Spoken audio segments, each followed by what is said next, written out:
The Whisperer in Darkness by H.P. Lovecraft. Chapter 1. Bear in mind closely that I did not see any actual visual horror at the end.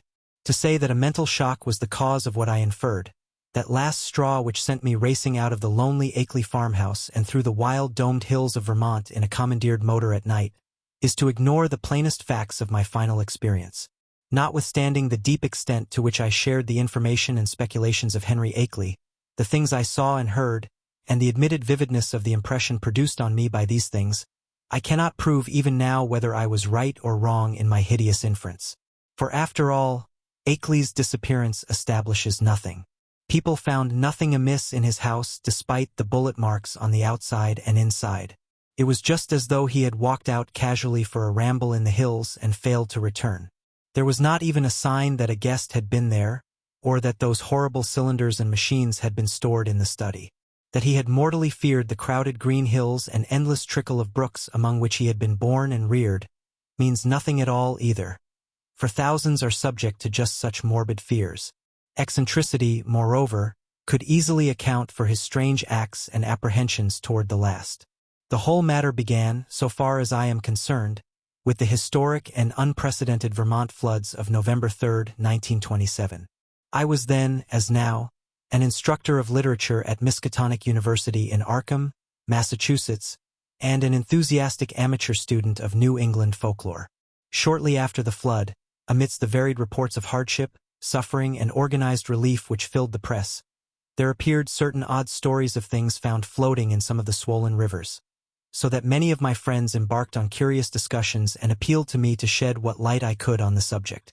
I felt flattered at having my folklore study taken so seriously, and did what I could to belittle the wild, vague tales which seemed so clearly an outgrowth of old rustic superstitions. It amused me to find several persons of education who insisted that some stratum of obscure, distorted fact might underlie the rumors. The tales thus brought to my notice came mostly through newspaper cuttings, though one yarn had an oral source and was repeated to a friend of mine in a letter from his mother in Hardwick, Vermont.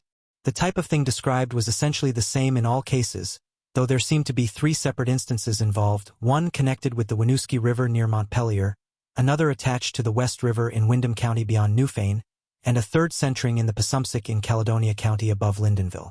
Of course, many of the stray items mentioned other instances, but on analysis they all seemed to boil down to these three. In each case, country folk reported seeing one or more very bizarre and disturbing objects in the surging waters that poured down from the unfrequented hills, and there was a widespread tendency to connect these sights with a primitive, half-forgotten cycle of whispered legend which old people resurrected for the occasion. What people thought they saw were organic shapes not quite like any they had ever seen before. Naturally, there were many human bodies washed along by the streams in that tragic period. But those who described these strange shapes felt quite sure that they were not human, despite some superficial resemblances in size and general outline. Nor, said the witnesses, could they have been any kind of animal known to Vermont. They were pinkish things about 5 feet long, with crustaceous bodies bearing vast pairs of dorsal fins or membranous wings and several sets of articulated limbs, and with a sort of convoluted ellipsoid, covered with multitudes of very short antennae, where a head would ordinarily be. It was really remarkable how closely the reports from different sources tended to coincide, though the wonder was lessened by the fact that the old legends, shared at one time throughout the hill country, furnished a morbidly vivid picture which might well have colored the imaginations of all the witnesses concerned. It was my conclusion that such witnesses, in every case naive and simple backwoods folk, had glimpsed the battered and bloated bodies of human beings or farm animals in the whirling currents, and had allowed the half-remembered folklore to invest these pitiful objects with fantastic attributes. The ancient folklore, while cloudy, evasive, and largely forgotten by the present generation, was of a highly singular character, and obviously reflected the influence of still earlier Indian tales. I knew it well, though I had never been in Vermont, through the exceedingly rare monograph of Eli Davenport, which embraces material orally obtained prior to 1839 among the oldest people of the state. This material, moreover, closely coincided with tales which I had personally heard from elderly rustics in the mountains of New Hampshire. Briefly summarized, it hinted at a hidden race of monstrous beings which lurked somewhere among the remoter hills, in the deep woods of the highest peaks, and the dark valleys where streams trickle from unknown sources. These beings were seldom glimpsed, but evidences of their presence were reported by those who had ventured farther than usual up the slopes of certain mountains or into certain deep, steep-sided gorges that even the wolves shunned. There were queer footprints or clawprints in the mud of brook margins and barren patches, and curious circles of stones, with the grass around them worn away, which did not seem to have been placed or entirely shaped by nature. There were, too, certain caves of problematical depth in the sides of the hills, with mouths closed by boulders in a manner scarcely accidental, and with more than an average quota of the queer prints leading both toward and away from them, if indeed the direction of these prints could be justly estimated. And worst of all, there were the things which adventurous people had seen very rarely in the twilight of the remotest valleys and the dense perpendicular woods above the limits of normal hill climbing. It would have been less uncomfortable if the stray accounts of these things had not agreed so well. As it was, nearly all the rumors had several points in common, averring that the creatures were a sort of huge, light red crab with many pairs of legs and with two great bat-like wings in the middle of the back. They sometimes walked on all their legs, and sometimes on the hindmost pair only, using the others to convey large objects of indeterminate nature. On one occasion they were spied in considerable numbers, a detachment of them wading along a shallow woodland watercourse 3 abreast in evidently disciplined formation. Once a specimen was seen flying, launching itself from the top of a bald, lonely hill at night and vanishing in the sky after its great flapping wings had been silhouetted an instant against the full moon.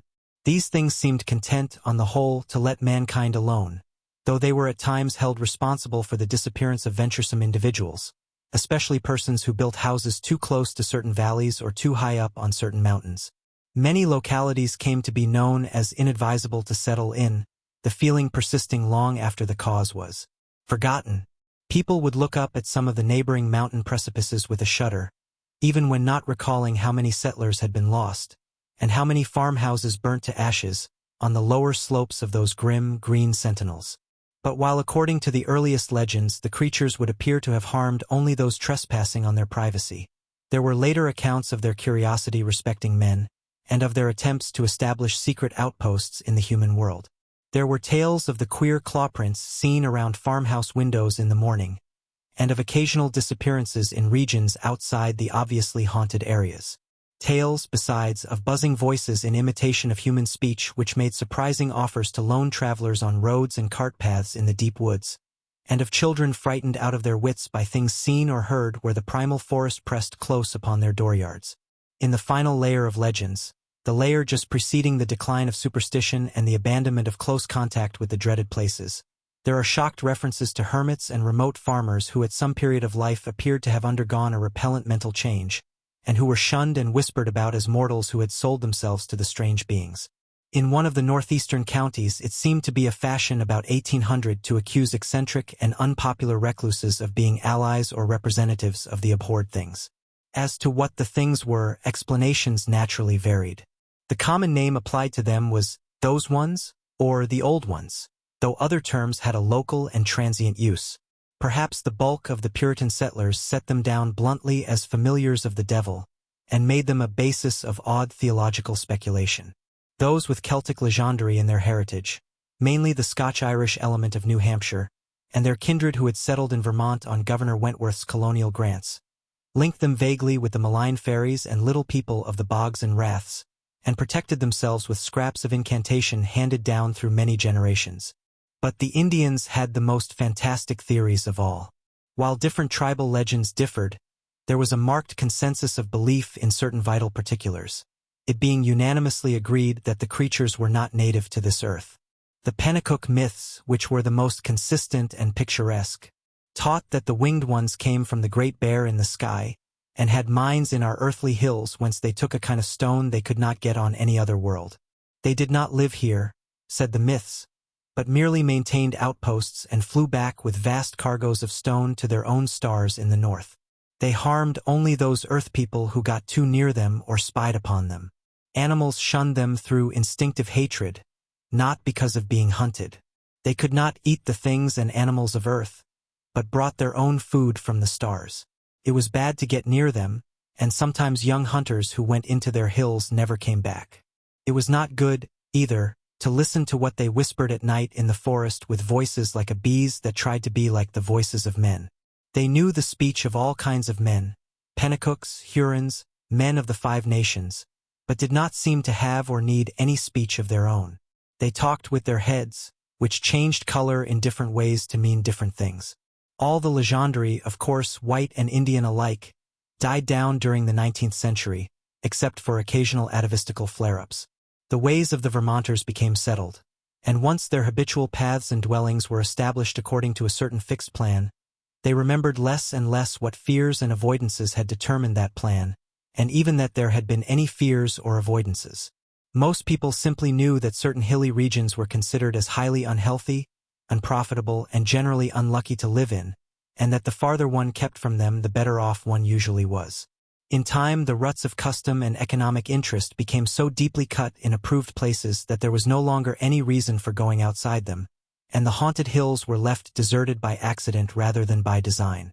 Save during infrequent local scares, only wonder-loving grandmothers and retrospective nonagenarians ever whispered of beings dwelling in those hills. And even such whisperers admitted that there was not much to fear from those things now that they were used to the presence of houses and settlements, and now that human beings let their chosen territory severely alone. All this I had known from my reading and from certain folktales picked up in New Hampshire.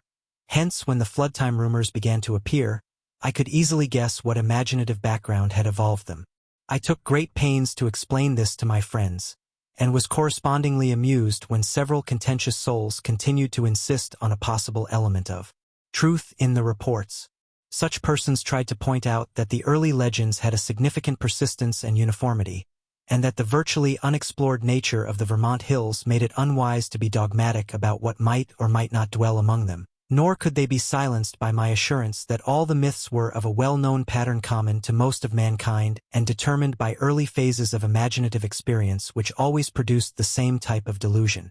It was of no use to demonstrate to such opponents that the Vermont myths differed but little in essence from those universal legends of natural personification which filled the ancient world with fauns and dryads and satyrs, suggested the Kalakanzari of modern Greece, and gave to wild Wales and Ireland their dark hints of strange, small, and terrible hidden races of troglodytes and burrowers.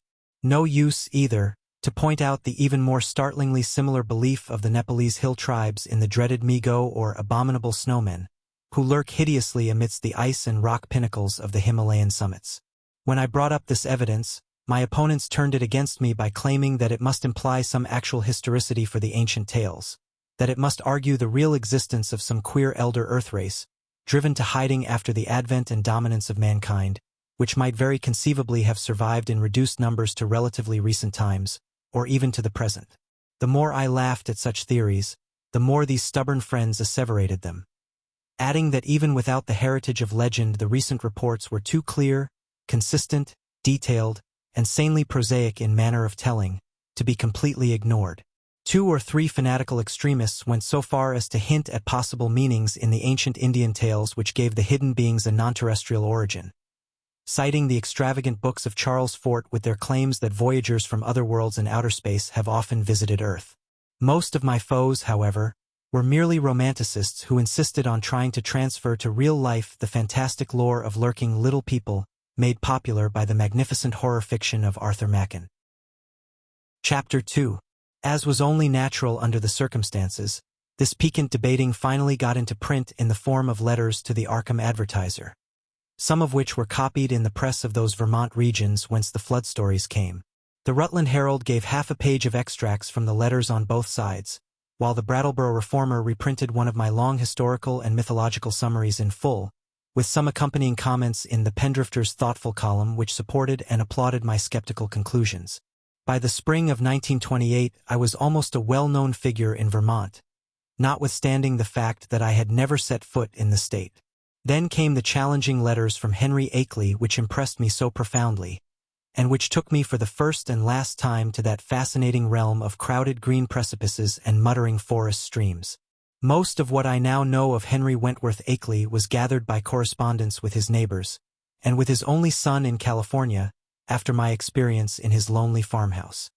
He was, I discovered, the last representative on his home soil of a long, locally distinguished line of jurists, administrators, and gentlemen agriculturists. In him, however, the family mentally had veered away from practical affairs to pure scholarship, so that he had been a notable student of mathematics, astronomy, biology, anthropology, and folklore at the University of Vermont. I had never previously heard of him, and he did not give many autobiographical details in his communications. But from the first I saw he was a man of character, education, and intelligence, albeit a recluse with very little worldly sophistication. Despite the incredible nature of what he claimed, I could not help at once taking Akeley more seriously than I had taken any of the other challengers of my views. For one thing, he was really close to the actual phenomena, visible and tangible, that he speculated so grotesquely about, and for another thing, he was amazingly willing to leave his conclusions in a tentative state like a true man of science. He had no personal preferences to advance, and was always guided by what he took to be solid evidence. Of course, I began by considering him mistaken, but gave him credit for being intelligently mistaken, and at no time did I emulate some of his friends in attributing his ideas and his fear of the lonely green hills to insanity. I could see that there was a great deal to the man, and knew that what he reported must surely come from strange circumstances deserving investigation, however little it might have to do with the fantastic causes he assigned. Later on I received from him certain material proofs which placed the matter on a somewhat different and bewilderingly bizarre basis.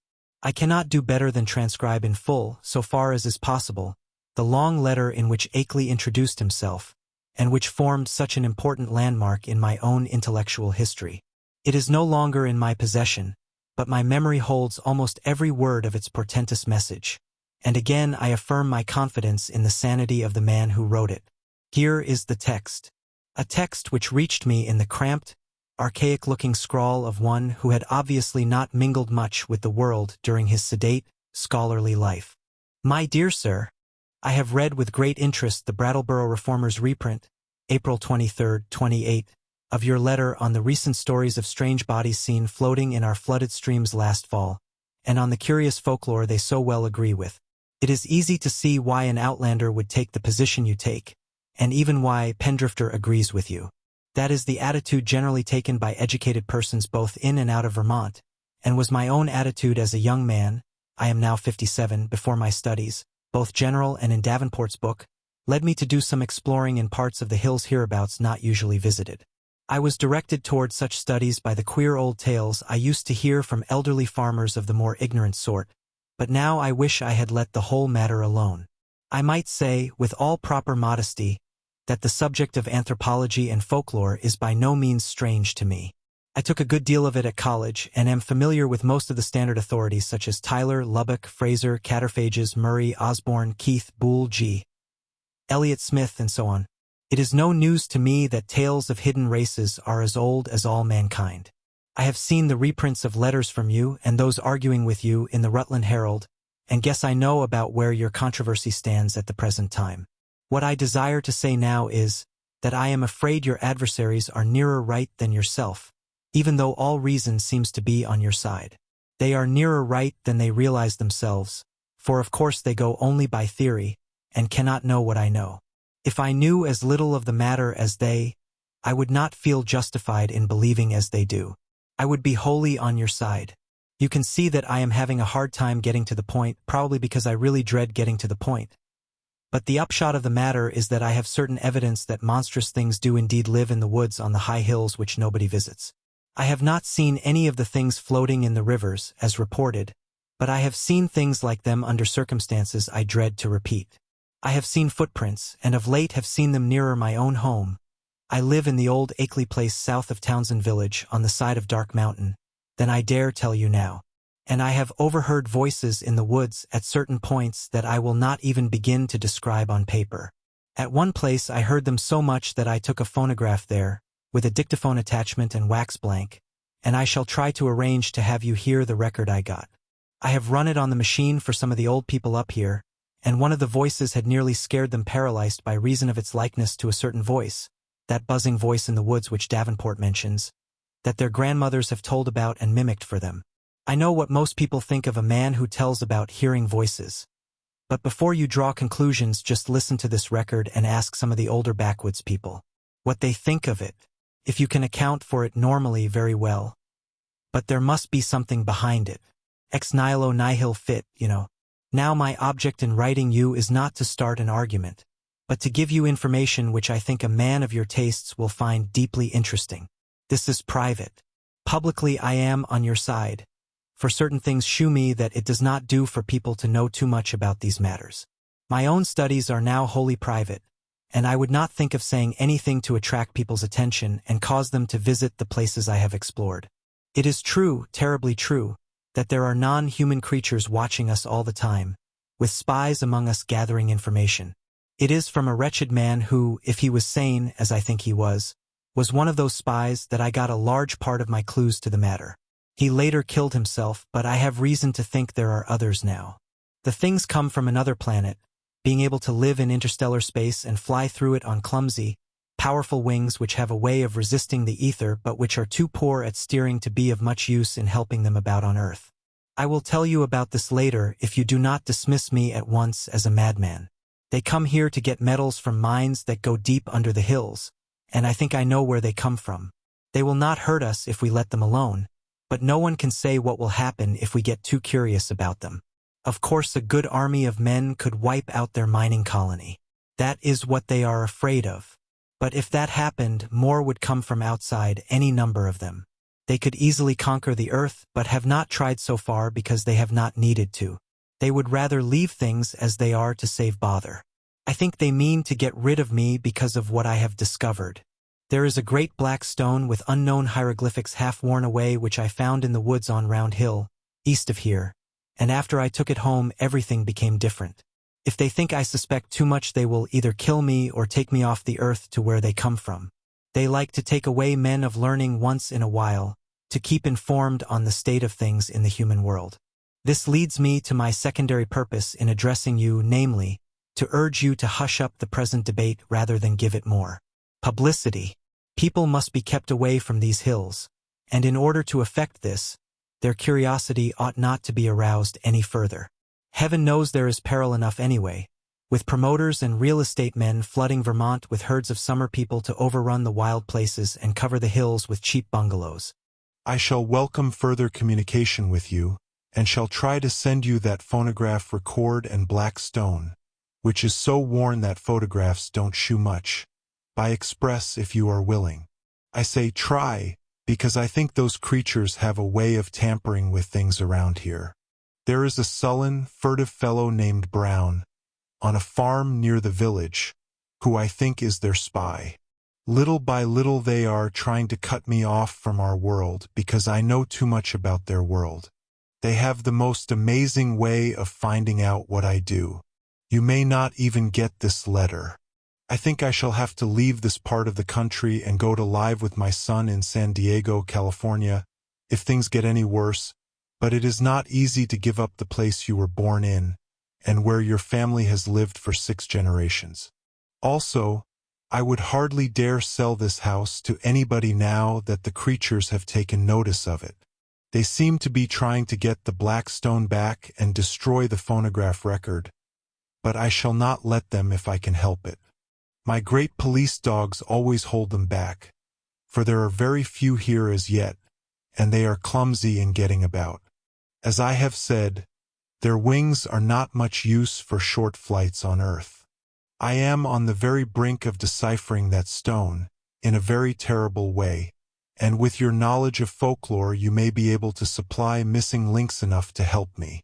I suppose you know all about the fearful myths antedating the coming of man to the earth, the Yog-Sothoth and Cthulhu cycles, which are hinted at in the Necronomicon. I had access to a copy of that once, and hear that you have one in your college library under lock and key.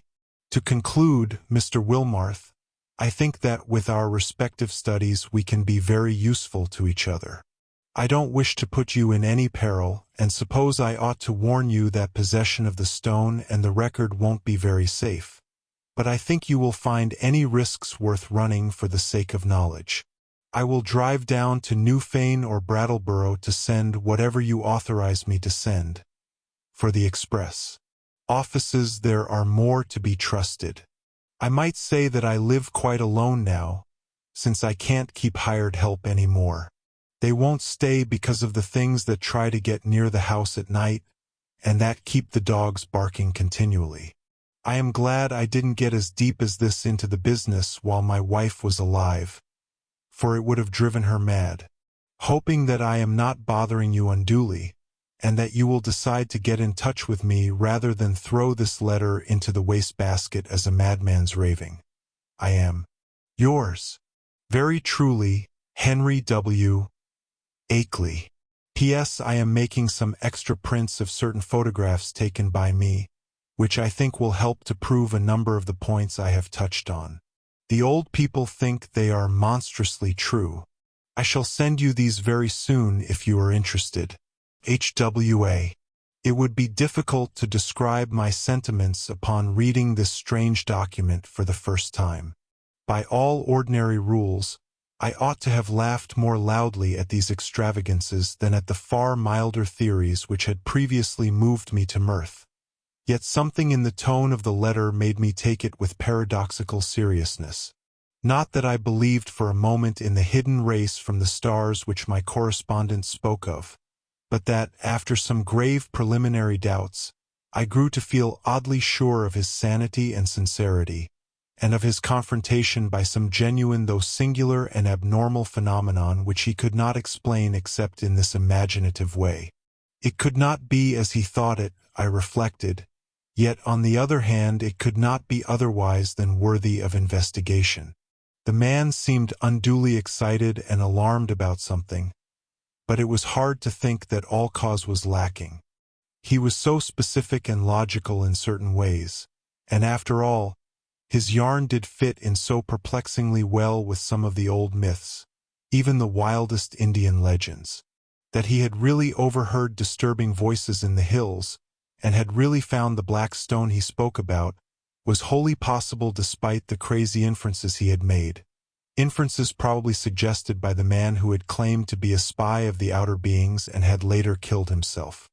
It was easy to deduce that this man must have been wholly insane, but that he probably had a streak of perverse outward logic which made the naive Akeley, already prepared for such things by his folklore studies, believe his tale. As for the latest developments, it appeared from his inability to keep hired help that Akeley's humbler rustic neighbors were as convinced as he that his house was besieged by uncanny things at night. The dogs really barked, too. And then the matter of that phonograph record, which I could not but believe he had obtained in the way he said. It must mean something, whether animal noises deceptively like human speech, or the speech of some hidden, night-haunting human being decayed to a state not much above that of lower animals.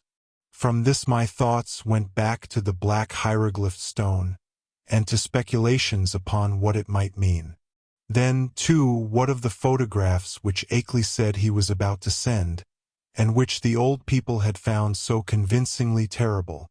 As I reread the cramped handwriting, I felt as never before that my credulous opponents might have more on their side than I had conceded. After all, there might be some queer and perhaps hereditarily misshapen outcasts in those shunned hills, even though no such race of star-born monsters as folklore claimed. And if there were, then the presence of strange bodies in the flooded streams would not be wholly beyond belief. Was it too presumptuous to suppose that both the old legends and the recent reports had this much of reality behind them? But even as I harbored these doubts, I felt ashamed that so fantastic a piece of bizarrerie as Henry Akeley's wild letter had brought them up. In the end, I answered Akeley's letter, adopting a tone of friendly interest and soliciting further particulars. His reply came almost by return mail, and contained, true to promise, a number of Kodak views of scenes and objects illustrating what he had to tell. Glancing at these pictures as I took them from the envelope, I felt a curious sense of fright and nearness to forbidden things. For in spite of the vagueness of most of them, they had a damnably suggestive power which was intensified by the fact of their being genuine photographs, actual optical links with what they portrayed, and the product of an impersonal transmitting process without prejudice, fallibility, or mendacity. The more I looked at them, the more I saw that my serious estimate of Akeley and his story had not been unjustified. Certainly, these pictures carried conclusive evidence of something in the Vermont hills which was at least vastly outside the radius of our common knowledge and belief. The worst thing of all was the footprint. A view taken where the sun shone on a mud patch somewhere in a deserted upland. This was no cheaply counterfeited thing, I could see at a glance, for the sharply defined pebbles and grass blades in the field of vision gave a clear index of scale and left no possibility of a tricky double exposure. I have called the thing a footprint, but clawprint would be a better term. Even now I can scarcely describe it save to say that it was hideously crab-like, and that there seemed to be some ambiguity about its direction. It was not a very deep or fresh print, but seemed to be about the size of an average man's foot. From a central pad, pairs of saw-toothed nippers projected in opposite directions, quite baffling as to function, if indeed the whole object were exclusively an organ of locomotion. Another photograph, evidently a time exposure taken in deep shadow, was of the mouth of a woodland cave, with a boulder of rounded regularity choking the aperture. On the bare ground in front of it one could just discern a dense network of curious tracks, and when I studied the picture with a magnifier I felt uneasily sure that the tracks were like the one in the other view. A third picture shewed a druid-like circle of standing stones on the summit of a wild hill. Around the cryptic circle the grass was very much beaten down and worn away, though I could not detect any footprints even with the glass. The extreme remoteness of the place was apparent from the veritable sea of tenantless mountains which formed the background and stretched away toward a misty horizon. But if the most disturbing of all the views was that of the footprint, the most curiously suggestive was that of the great black stone found in the Round Hill woods. Akeley had photographed it on what was evidently his study table, for I could see rows of books and a bust of Milton in the background. The thing, as nearly as one might guess, had faced the camera vertically with a somewhat irregularly curved surface of 1 by 2 feet. But to say anything definite about that surface, or about the general shape of the whole mass, almost defies the power of language. What outlandish geometrical principles had guided its cutting, for artificially cut it surely was, I could not even begin to guess. And never before had I seen anything which struck me as so strangely and unmistakably alien to this world. Of the hieroglyphics on the surface I could discern very few, but one or two that I did see gave me rather a shock. Of course they might be fraudulent, for others besides myself had read the monstrous and abhorred Necronomicon of the mad Arab Abdul al-Hazard. But it nevertheless made me shiver to recognize certain ideographs which study had taught me to link with the most blood-curdling and blasphemous whispers of things that had had a kind of mad half-existence before the Earth and the other inner worlds of the solar system were made.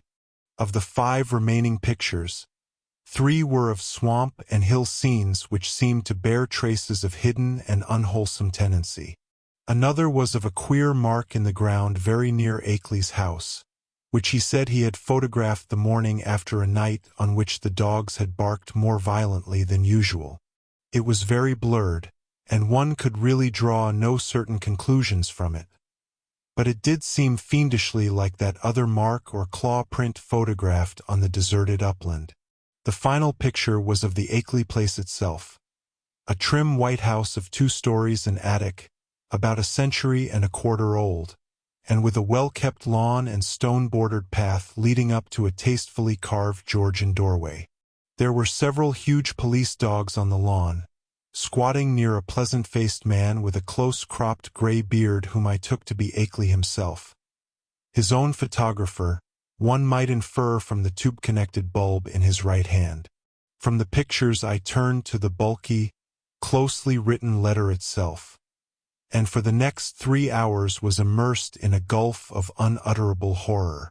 Where Akeley had given only outlines before, he now entered into minute details, presenting long transcripts of words overheard in the woods at night, long accounts of monstrous pinkish forms spied in thickets at twilight on the hills, and a terrible cosmic narrative derived from the application of profound and varied scholarship to the endless bygone discourses of the mad self-styled spy who had killed himself.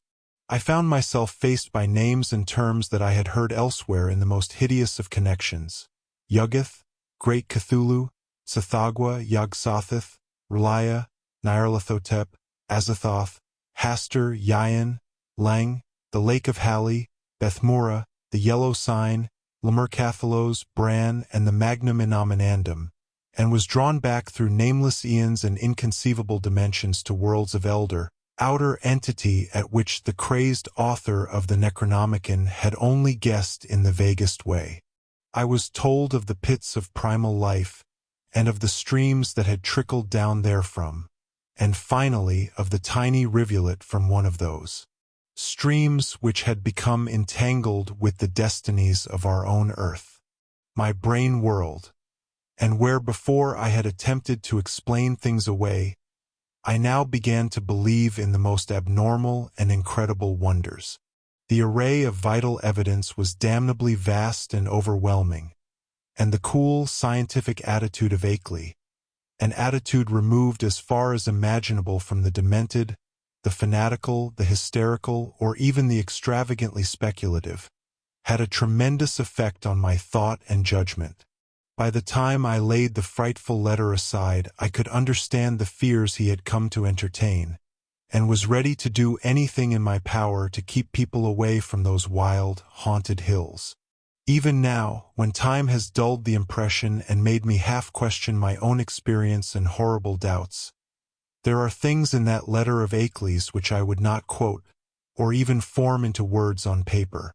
I am almost glad that the letter and record and photographs are gone now, and I wish, for reasons I shall soon make clear, that the new planet beyond Neptune had not been discovered.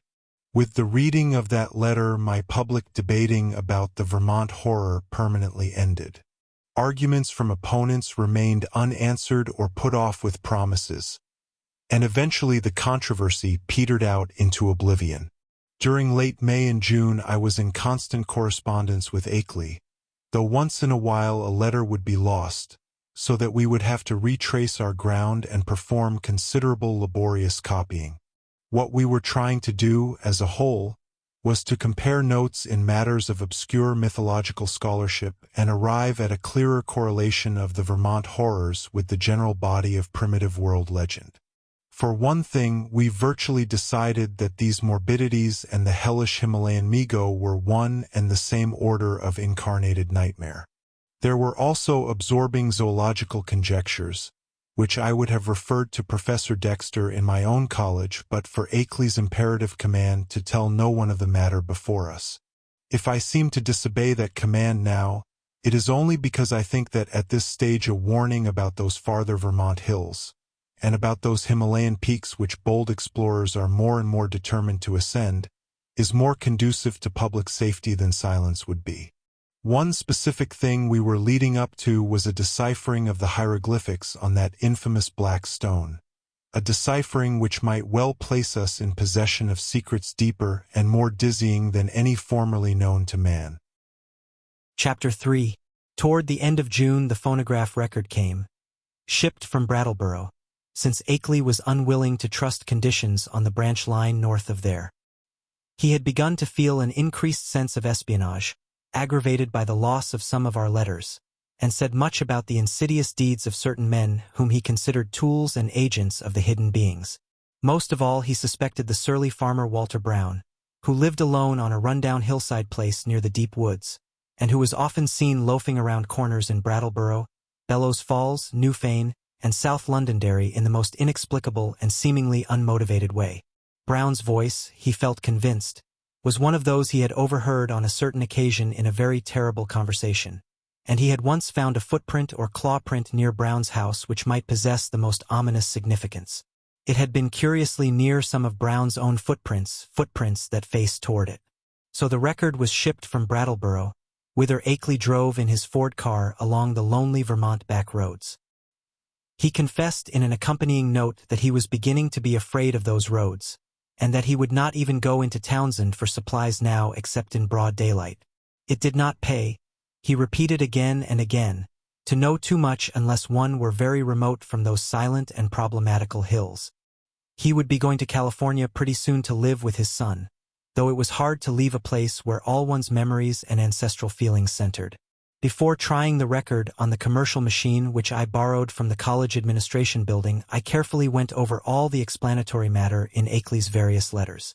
This record, he had said, was obtained about 1 a.m. on the 1st of May, 1915, near the closed mouth of a cave where the wooded west slope of Dark Mountain rises out of Lee's Swamp. The place had always been unusually plagued with strange voices, this being the reason he had brought the phonograph, dictaphone, and blank in expectation of results. Former experience had told him that May Eve, the hideous Sabbath night of underground European legend, would probably be more fruitful than any other date, and he was not disappointed. It was noteworthy, though, that he never again heard voices at that particular spot. Unlike most of the overheard forest voices, the substance of the record was quasi-ritualistic, and included one palpably human voice which Akeley had never been able to place. It was not Brown's, but seemed to be that of a man of greater cultivation. The second voice, however, was the real crux of the thing, for this was the accursed buzzing which had no likeness to humanity despite the human words which it uttered in good English grammar and a scholarly accent. The recording phonograph and dictaphone had not worked uniformly well, and had of course been at a great disadvantage because of the remote and muffled nature of the overheard ritual, so that the actual speech secured was very fragmentary. Akeley had given me a transcript of what he believed the spoken words to be, and I glanced through this again as I prepared the machine for action. The text was darkly mysterious rather than openly horrible, though a knowledge of its origin and manner of gathering gave it all the associative horror which any words could well possess. I will present it here in full as I remember it, and I am fairly confident that I know it correctly by heart, not only from reading the transcript, but from playing the record itself over and over again. It is not a thing which one might readily forget. Is the Lord of the Woods, even to and the gifts of the men of Lang, so from the wells of night to the gulfs of space, and from the gulfs of space to the wells of night, ever the praises of great Cthulhu of Tsathoggua, and of him who is not to be named. Ever their praises, and abundance to the black goat of the woods. Eve. Shub-Niggurath, the goat with 1,000 young. Eve. Shub-Niggurath, the black goat of the woods with 1,000 young. And it has come to pass that the Lord of the Woods, being 7 and 9, down the onyx steps, try beauties to him in the gulf, Azathoth, he of whom thou hast taught us marvels. On the wings of night out beyond space, out beyond to that whereof Yuggeth is the youngest child, rolling alone in black ether at the rim, go out among men and find the ways thereof, that he in the gulf may know. To Nyarlathotep, mighty messenger, must all things be told, and he shall put on the semblance of men, the waxen mask and the robe that hides, and come down from the world of 7 suns to mock. Nyarl, Athotep, great messenger, bringer of strange joy to Yuggeth through the void, father of the million favored ones, stalker among. Such were the words for which I was to listen when I started the phonograph. It was with a trace of genuine dread and reluctance that I pressed the lever and heard the preliminary scratching of the sapphire point, and I was glad that the first faint, fragmentary words were in a human voice, a mellow, educated voice which seemed vaguely Bostonian in accent, and which was certainly not that of any native of the Vermont hills. As I listened to the tantalizingly feeble rendering, I seemed to find the speech identical with Akeley's carefully prepared transcript. On it chanted, in that mellow Bostonian voice, Eve. Shub-Niggurath, the goat with 1,000 young. And then I heard the other voice. To this hour I shudder retrospectively when I think of how it struck me, prepared though I was by Akeley's accounts. Those to whom I have since described the record profess to find nothing but cheap imposture or madness in it. But could they have heard the accursed thing itself or read the bulk of Akeley's correspondence, especially that terrible and encyclopedic second letter, I know they would think differently. It is, after all, A tremendous pity that I did not disobey Akeley and play the record for others. A tremendous pity, too, that all of his letters were lost. To me, with my first-hand impression of the actual sounds, and with my knowledge of the background and surrounding circumstances, the voice was a monstrous thing. It swiftly followed the human voice in ritualistic response. But in my imagination it was a morbid echo winging its way across unimaginable abysses from unimaginable outer hells. It is more than 2 years now since I last ran off that blasphemous waxen cylinder. But at this moment, and at all other moments, I can still hear that feeble, fiendish buzzing as it reached me for the first time. Eve! Shub Niggurath, the black goat of the woods with 1,000 young. But though that voice is always in my ears, I have not even yet been able to analyze it well enough for a graphic description. It was like the drone of some loathsome, gigantic insect ponderously shaped into the articulate speech of an alien species, and I am perfectly certain that the organs producing it can have no resemblance to the vocal organs of man, or indeed to those of any of the mammalia. There were singularities in timbre, range, and overtones which placed this phenomenon wholly outside the sphere of humanity and earth life.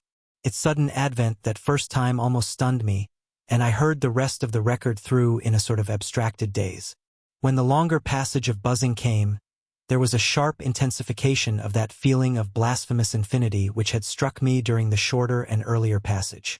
At last the record ended abruptly, during an unusually clear speech of the human and Bostonian voice. But I sat stupidly staring long after the machine had automatically stopped. I hardly need say that I gave that shocking record many another playing, and that I made exhaustive attempts at analysis and comment in comparing notes with Akeley. It would be both useless and disturbing to repeat here all that we concluded. But I may hint that we agreed in believing we had secured a clue to the source of some of the most repulsive primordial customs in the cryptic elder religions of mankind. It seemed plain to us, also, that there were ancient and elaborate alliances between the hidden outer creatures and certain members of the human race. How extensive these alliances were, and how their state today might compare with their state in earlier ages, we had no means of guessing. Yet at best there was room for a limitless amount of horrified speculation. There seemed to be an awful, immemorial linkage in several definite stages betwixt man and nameless infinity. The blasphemies which appeared on Earth, it was hinted, came from the dark planet Yuggoth, at the rim of the solar system. But this was itself merely the populous outpost of a frightful interstellar race whose ultimate source must lie far outside even the Einsteinian spacetime continuum or greatest known cosmos. Meanwhile we continued to discuss the Black Stone and the best way of getting it to Arkham, Akeley deeming it inadvisable to have me visit him at the scene of his nightmare studies. For some reason or other, Akeley was afraid to trust the thing to any ordinary or expected transportation route.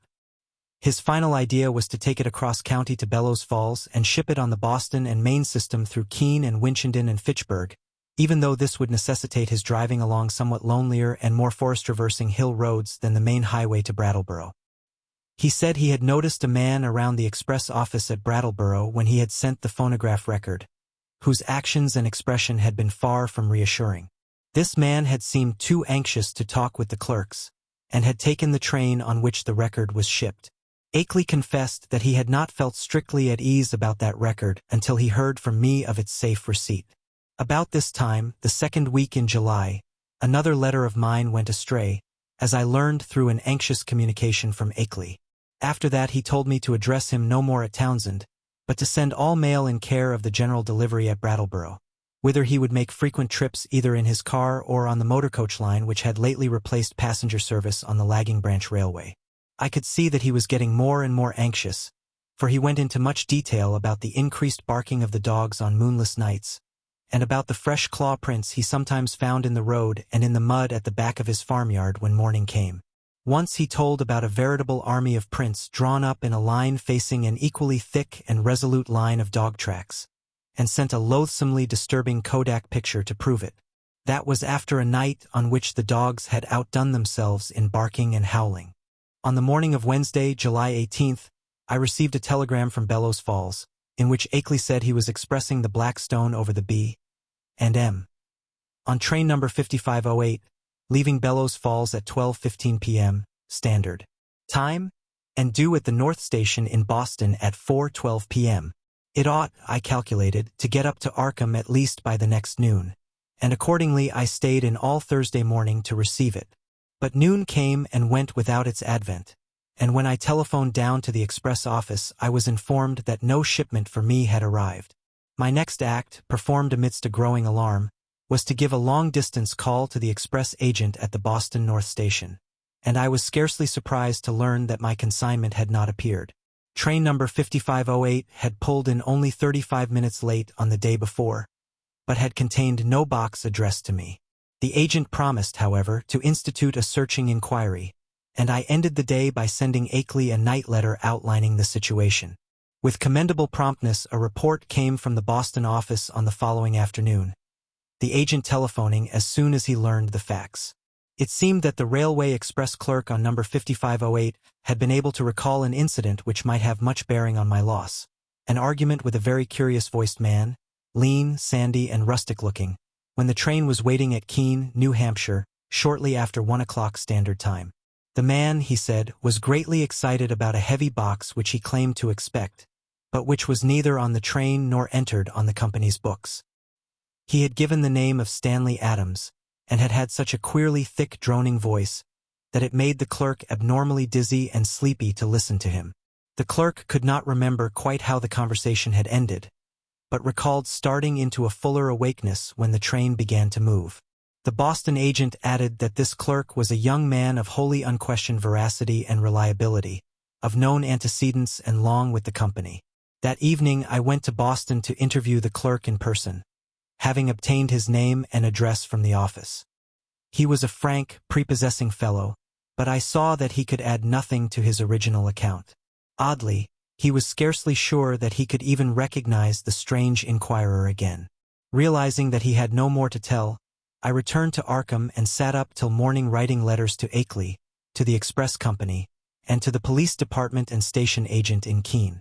I felt that the strange-voiced man who had so queerly affected the clerk must have a pivotal place in the ominous business, and hoped that Keene station employees and telegraph office records might tell something about him and about how he happened to make his inquiry when and where he did.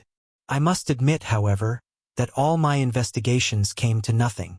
The queer-voiced man had indeed been noticed around the Keene station in the early afternoon of July 18th, and one lounger seemed to couple him vaguely with a heavy box.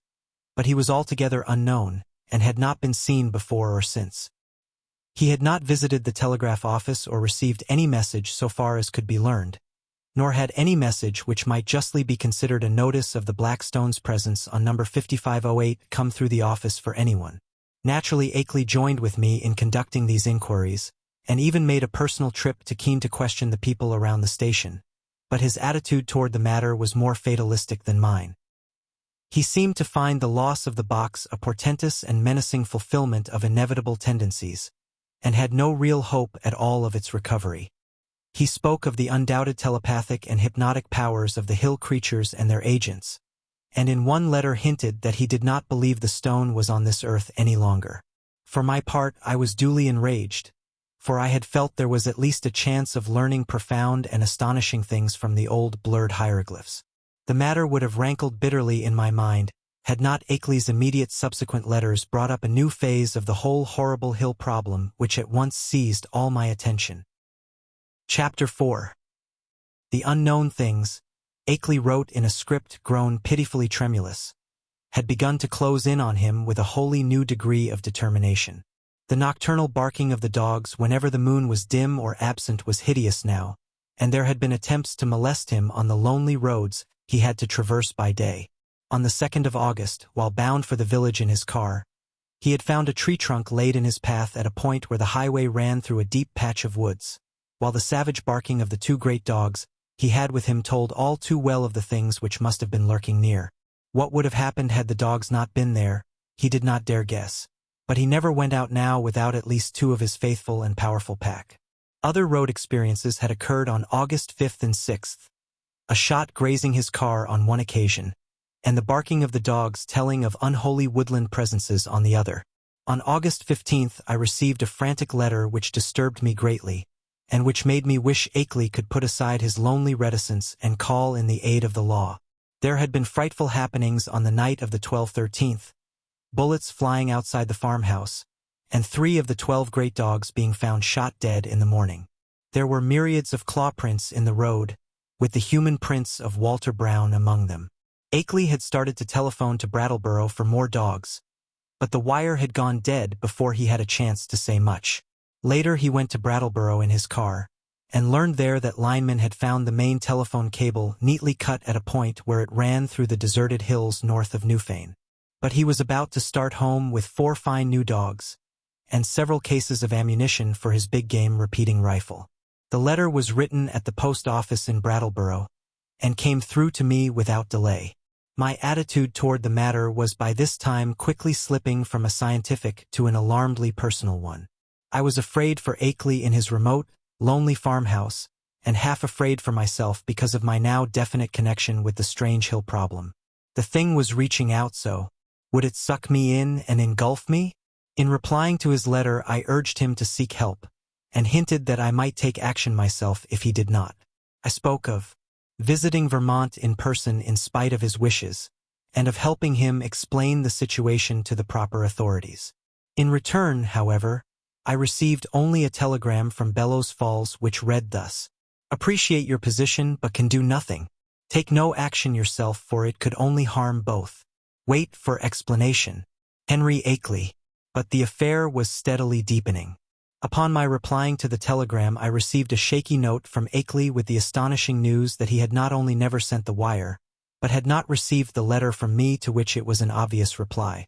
Hasty inquiries by him at Bellows Falls had brought out that the message was deposited by a strange sandy-haired man with a curiously thick, droning voice, though more than this he could not learn. The clerk shewed him the original text as scrawled in pencil by the sender, but the handwriting was wholly unfamiliar. It was noticeable that the signature was misspelled Akely, without the second E. Certain conjectures were inevitable, but amidst the obvious crisis he did not stop to elaborate upon them. He spoke of the death of more dogs and the purchase of still others, and of the exchange of gunfire which had become a settled feature each moonless night. Brown's prints, and the prints of at least 1 or 2 more shod human figures, were now found regularly among the claw prints in the road, and at the back of the farmyard.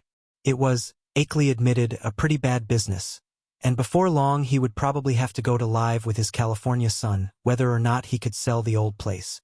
But it was not easy to leave the only spot one could really think of as home. He must try to hang on a little longer. Perhaps he could scare off the intruders, especially if he openly gave up all further attempts to penetrate their secrets.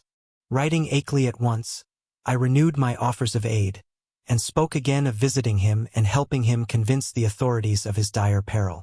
In his reply he seemed less set against that plan than his past attitude would have led one to predict, but said he would like to hold off a little while longer, long enough to get his things in order and reconcile himself to the idea of leaving an almost morbidly cherished birthplace.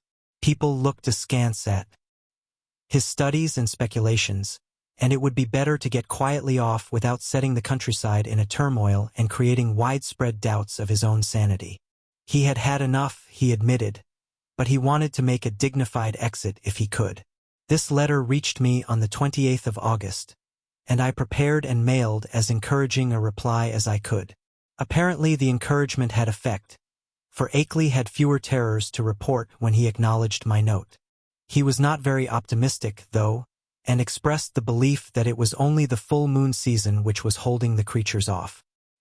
He hoped there would not be many densely cloudy nights, and talked vaguely of boarding in Brattleboro when the moon waned.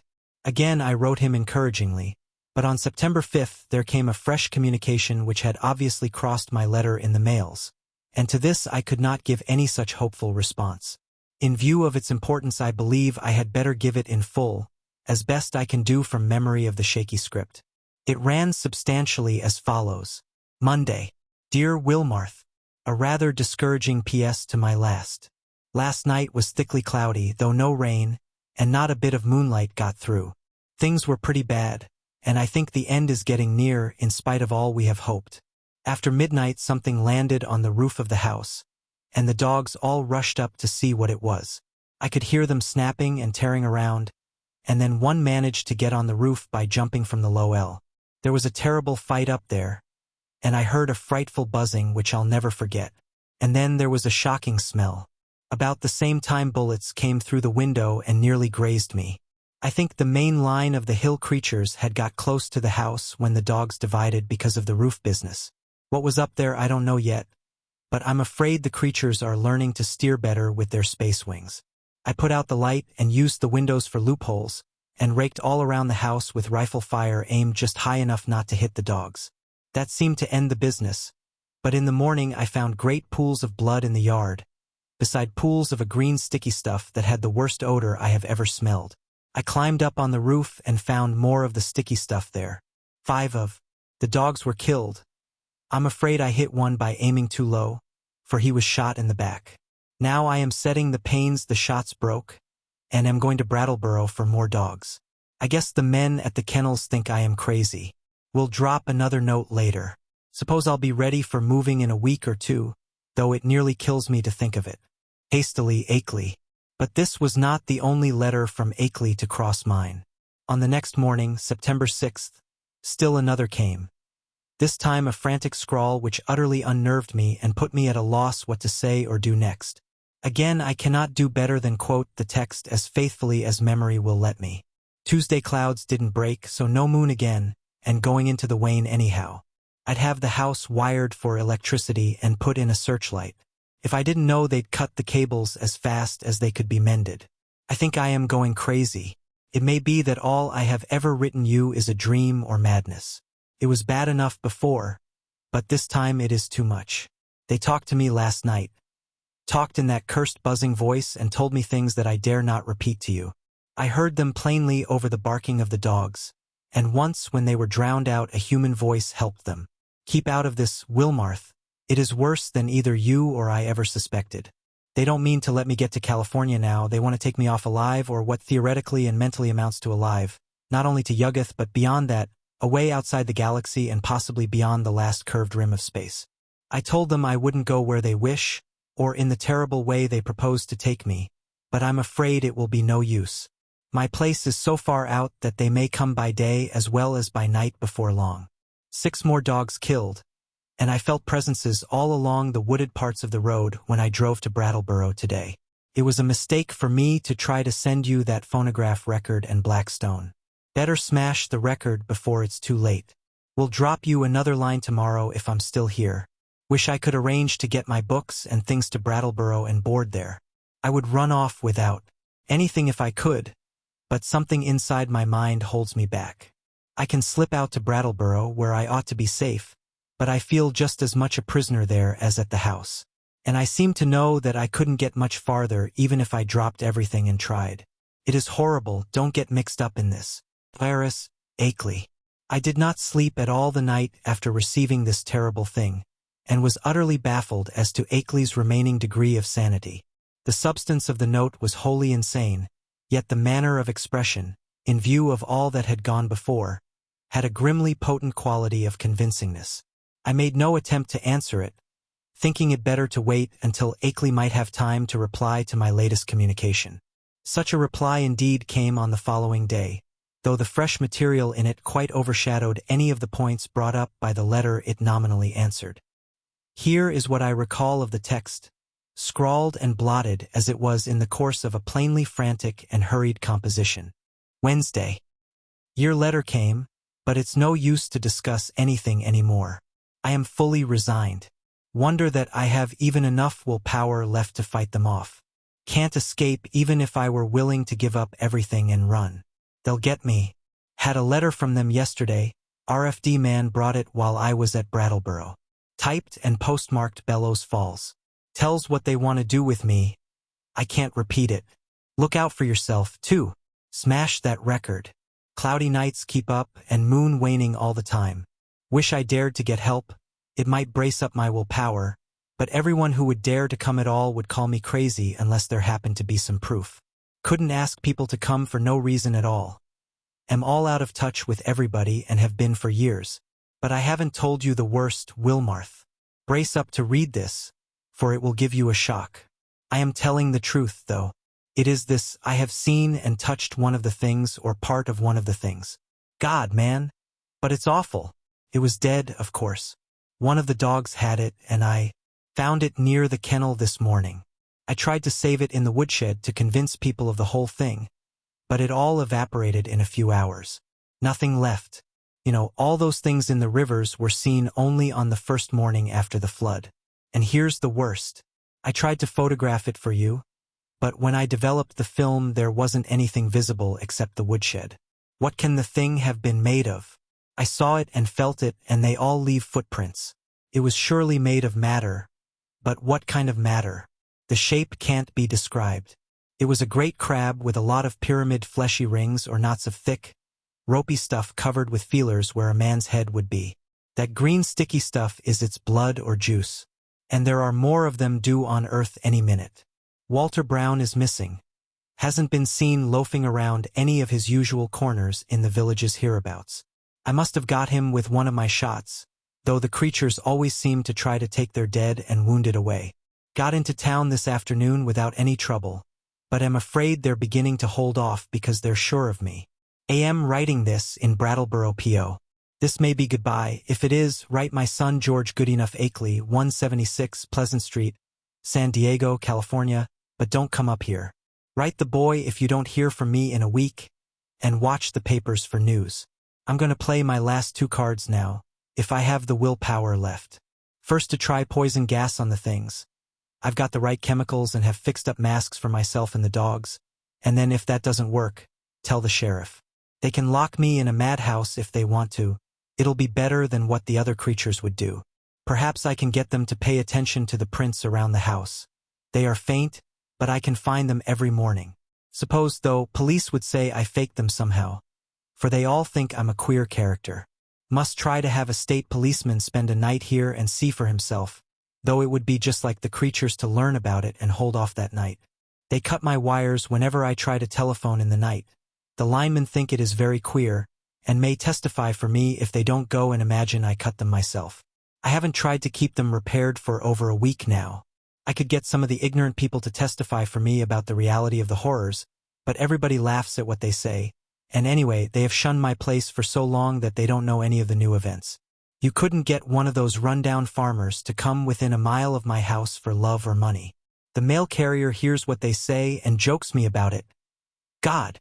If I only dared tell him how real it is. I think I'll try to get him to notice the prints, but he comes in the afternoon and they're usually about gone by that time. If I kept one by setting a box or pan over it, he'd think surely it was a fake or joke.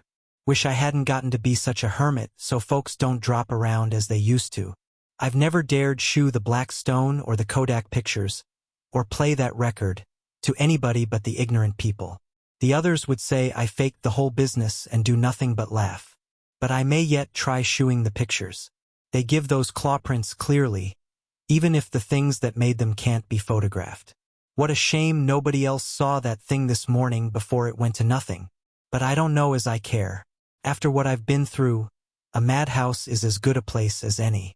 The doctors can help me make up my mind to get away from this house, and that is all that will save me. Write my son George if you don't hear soon. Goodbye, smash that record, and don't mix up in this. Iris, Akeley. The letter frankly plunged me into the blackest of terror. I did not know what to say in answer, but scratched off some incoherent words of advice and encouragement and sent them by registered mail. I recall urging Akeley to move to Brattleboro at once, and place himself under the protection of the authorities, adding that I would come to that town with the phonograph record and help convince the courts of his sanity. It was time, too, I think I wrote, to alarm the people generally against this thing in their midst. It will be observed that at this moment of stress my own belief in all Akeley had told and claimed was virtually complete, though I did think his failure to get a picture of the dead monster was due not to any freak of nature but to some excited slip of his own. Chapter 5. Then, apparently crossing my incoherent note and reaching me Saturday afternoon, September 8th, came that curiously different and calming letter neatly typed on a new machine. That strange letter of reassurance and invitation which must have marked so prodigious a transition in the whole nightmare drama of the Lonely Hills. Again I will quote from memory, seeking for special reasons to preserve as much of the flavor of the style as I can. It was postmarked Bellows Falls, and the signature as well as the body of the letter was typed, as is frequent with beginners in typing. The text, though, was marvelously accurate for a tyro's work, and I concluded that Akeley must have used a machine at some previous period, perhaps in college. To say that the letter relieved me would be only fair, yet beneath my relief lay a substratum of uneasiness. If Akeley had been sane in his terror, was he now sane in his deliverance? And the sort of improved rapport mentioned, what was it? The entire thing implied such a diametrical reversal of Akeley's previous attitude. But here is the substance of the text, carefully transcribed from a memory in which I take some pride. Townsend, Vermont, Thursday, September 6, 1928. My dear Wilmarth, it gives me great pleasure to be able to set you at rest regarding all the silly things I've been writing you. I say silly, although by that I mean my frightened attitude rather than my descriptions of certain phenomena. Those phenomena are real and important enough. My mistake had been in establishing an anomalous attitude toward them. I think I mentioned that my strange visitors were beginning to communicate with me, and to attempt such communication. Last night, this exchange of speech became actual. In response to certain signals, I admitted to the house a messenger from those outside, a fellow human, let me hasten to say. He told me much that neither you nor I had even begun to guess, and shewed clearly how totally we had misjudged and misinterpreted the purpose of the Outer Ones in maintaining their secret colony on this planet. It seems that the evil legends about what they have offered to men, and what they wish in connection with the earth, are wholly the result of an ignorant misconception of allegorical speech. Speech, of course, molded by cultural backgrounds and thought habits vastly different from anything we dream of. My own conjectures, I freely own, shot as widely past the mark as any of the guesses of illiterate farmers and savage Indians. What I had thought morbid and shameful and ignominious is in reality awesome and mind-expanding and even glorious, my previous estimate being merely a phase of man's eternal tendency to hate and fear and shrink from the utterly different. Now I regret the harm I have inflicted upon these alien and incredible beings in the course of our nightly skirmishes. If only I had consented to talk peacefully and reasonably with them in the first place. But they bear me no grudge, their emotions being organized very differently from ours. It is their misfortune to have had as their human agents in Vermont some very inferior specimens. The late Walter Brown, for example. He prejudiced me vastly against them. Actually, they have never knowingly harmed men, but have often been cruelly wronged and spied upon by our species. There is a whole secret cult of evil men. A man of your mystical erudition will understand me when I link them with Hastur and the Yellow Sign, devoted to the purpose of tracking them down and injuring them on behalf of monstrous powers from other dimensions. It is against these aggressors, not against normal humanity, that the drastic precautions of the Outer Ones are directed. Incidentally, I learned that many of our lost letters were stolen not by the Outer Ones but by the emissaries of this malign cult. All that the Outer Ones wish of man is peace and non-molestation and an increasing intellectual rapport. This latter is absolutely necessary now that our inventions and devices are expanding our knowledge and motions, and making it more and more impossible for the Outer Ones' necessary outposts to exist secretly on this planet.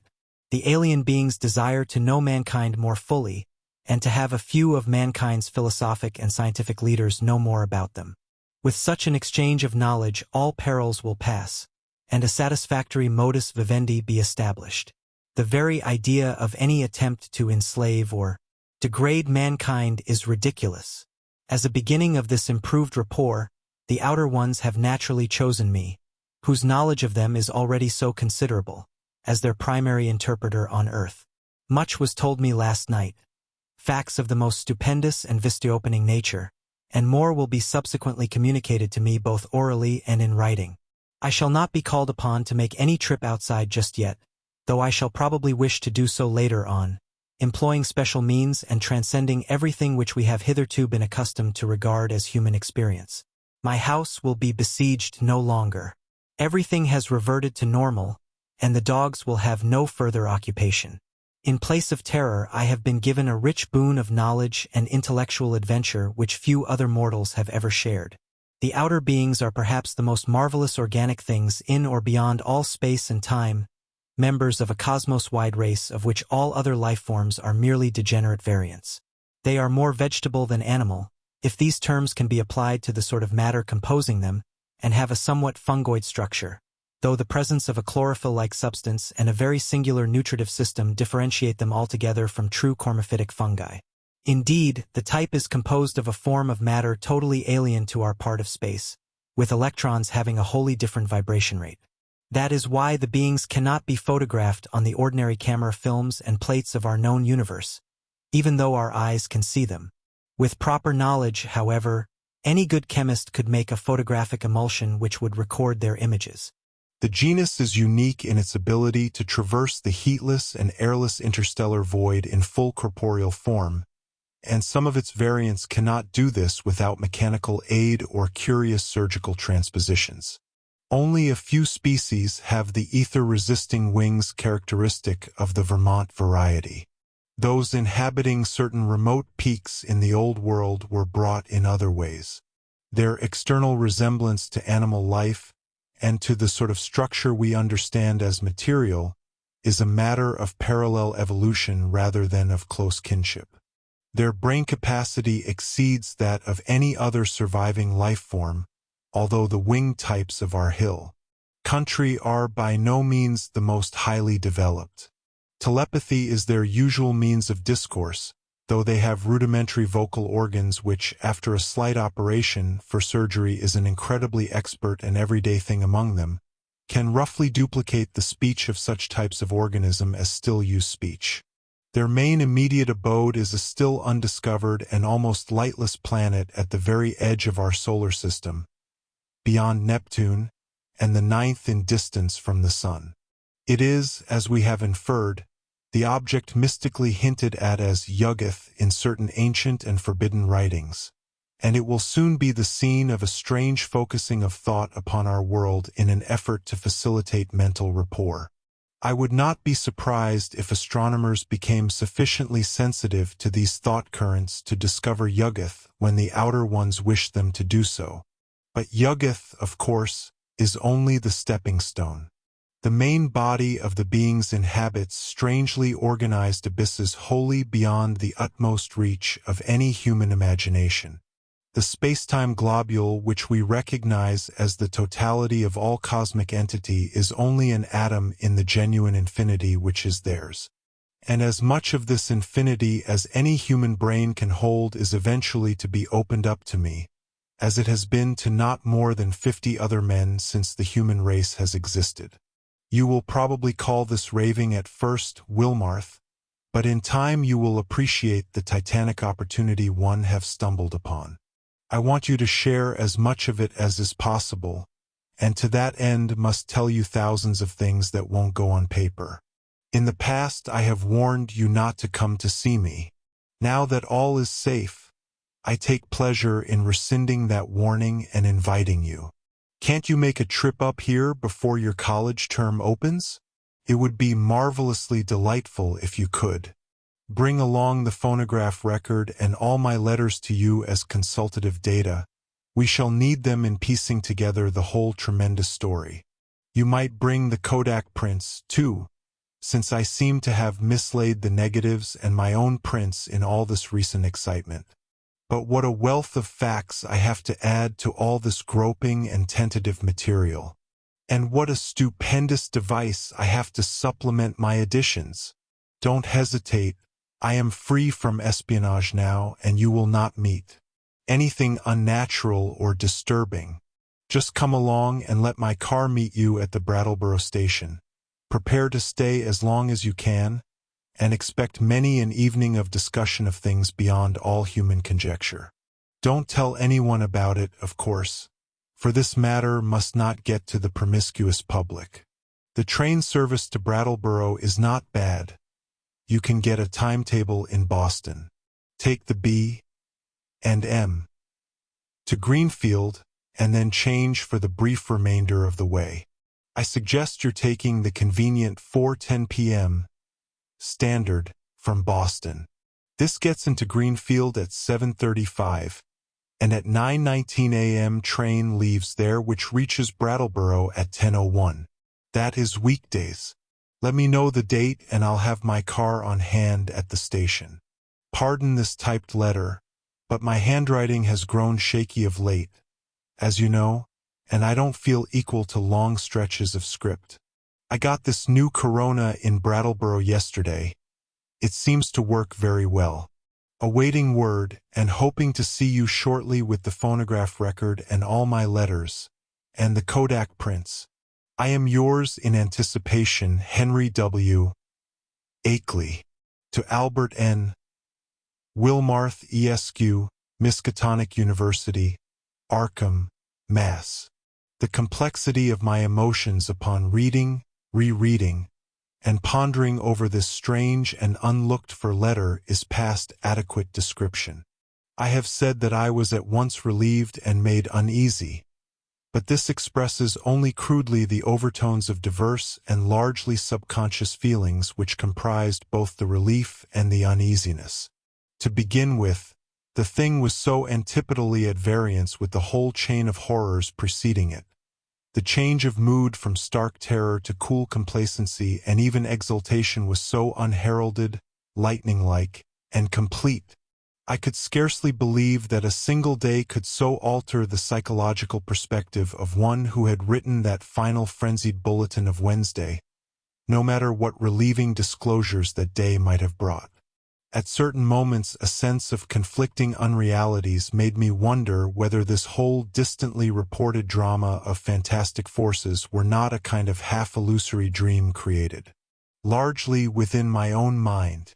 Then I thought of the phonograph record and gave way to still greater bewilderment.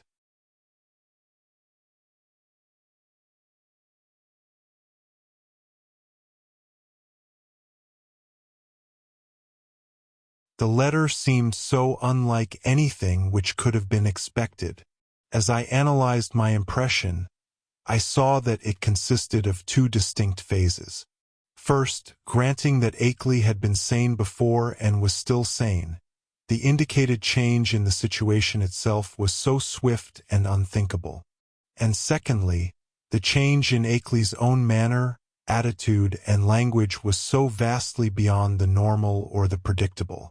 The man's whole personality seemed to have undergone an insidious mutation, a mutation so deep that one could scarcely reconcile his two aspects with the supposition that both represented equal sanity. Word choice, spelling, all were subtly different, and with my academic sensitiveness to prose style, I could trace profound divergences in his commonest reactions and rhythm responses. Certainly, the emotional cataclysm or revelation which could produce so radical an overturn must be an extreme one indeed. Yet, in another way, the letter seemed quite characteristic of Akeley. The same old passion for infinity, the same old scholarly inquisitiveness. I could not a moment, or more than a moment, credit the idea of spuriousness or malign substitution.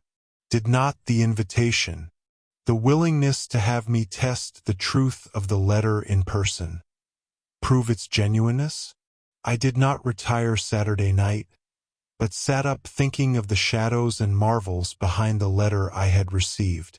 My mind, aching from the quick succession of monstrous conceptions it had been forced to confront during the last 4 months, worked upon the startling new material in a cycle of doubt and acceptance which repeated most of the steps experienced in facing the earlier wonders. Till long before dawn a burning interest and curiosity had begun to replace the original storm of perplexity and uneasiness. Mad or sane, metamorphosed or merely relieved, the chances were that Akeley had actually encountered some stupendous change of perspective in his hazardous research. Some change at once diminishing his danger, real or fancied, and opening dizzy new vistas of cosmic and superhuman knowledge. My own zeal for the unknown flared up to meet his, and I felt myself touched by the contagion of the morbid barrier breaking. To shake off the maddening and wearying limitations of time and space and natural law, to be linked with the vast outside, to come close to the night and abysmal secrets of the infinite and the ultimate. Surely such a thing was worth the risk of one's life, soul, and sanity. And Akeley had said there was no longer any peril. He had invited me to visit him instead of warning me away as before. I tingled at the thought of what he might now have to tell me, There was an almost paralyzing fascination in the thought of sitting in that lonely and lately beleaguered farmhouse with a man who had talked with actual emissaries from outer space. Sitting there with the terrible record and the pile of letters in which Akeley had summarized his earlier conclusions. So late Sunday morning I telegraphed Akeley that I would meet him in Brattleboro on the following Wednesday, September 12th, if that date were convenient for him. In only one respect did I depart from his suggestions, and that concerned the choice of a train. Frankly, I did not feel like arriving in that haunted Vermont region late at night. So instead of accepting the train he chose, I telephoned the station and devised another arrangement. By rising early and taking the 8:07 a.m. Standard into Boston, I could catch the 9:25 for Greenfield, arriving there at 12:22 noon. This connected exactly with a train reaching Brattleboro at 1:08 p.m., a much more comfortable hour than 10:01 for meeting Akeley and riding with him into the close-packed, secret-guarding hills. I mentioned this choice in my telegram, and was glad to learn in the reply which came toward evening that it had met with my prospective host's endorsement. His wire ran thus: "Arrangement satisfactory. Will meet 1:08 train Wednesday. Don't forget record and letters and prints. Keep destination quiet. Expect great revelations. Akeley." Receipt of this message in direct response to one sent to Akeley, and necessarily delivered to his house from the Townsend station either by official messenger or by a restored telephone service, removed any lingering subconscious doubts I may have had about the authorship of the perplexing letter. My relief was marked. Indeed, it was greater than I could account for at that time, since all such doubts had been rather deeply buried. But I slept soundly and long that night, and was eagerly busy with preparations during the ensuing 2 days. Chapter 6. On Wednesday I started as agreed, taking with me a valise full of simple necessities and scientific data, including the hideous phonograph record, the Kodak prints, and the entire file of Akeley's correspondence. As requested, I had told no one where I was going, for I could see that the matter demanded utmost privacy, even allowing for its most favorable turns. The thought of actual mental contact with alien, outside entities was stupefying enough to my trained and somewhat prepared mind. And this being so, what might one think of its effect on the vast masses of uninformed laymen? I do not know whether dread or adventurous expectancy was uppermost in me as I changed trains in Boston and began the long westward run out of familiar regions into those I knew less thoroughly. Waltham, Concord Air, Fitchburg, Gardner, Athol. My train reached Greenfield 7 minutes late, but the northbound connecting express had been held. Transferring in haste, I felt a curious breathlessness as the cars rumbled on through the early afternoon sunlight into territories I had always read of but had never before visited. I knew I was entering an altogether older-fashioned and more primitive New England than the mechanized, urbanized coastal and southern areas where all my life had been spent.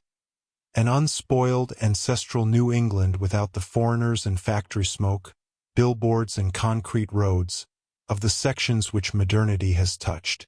There would be odd survivals of that continuous native life whose deep roots make it the one authentic outgrowth of the landscape. The continuous native life which keeps alive strange ancient memories, and fertilizes the soil for shadowy, marvelous, and seldom mentioned beliefs. Now and then I saw the blue Connecticut River gleaming in the sun, and after leaving Northfield we crossed it. Ahead loomed green and cryptical hills, and when the conductor came around I learned that I was at last in Vermont. He told me to set my watch back an hour, since the northern hill country will have no dealings with newfangled daylight time schemes. As I did so, it seemed to me that I was likewise turning the calendar back a century. The train kept close to the river, and across in New Hampshire I could see the approaching slope of steep Wantasticket, about which singular old legends cluster. Then streets appeared on my left, and a green island shewed in the stream on my right. People rose and filed to the door, and I followed them. The car stopped, and I alighted beneath the long train shed of the Brattleboro station.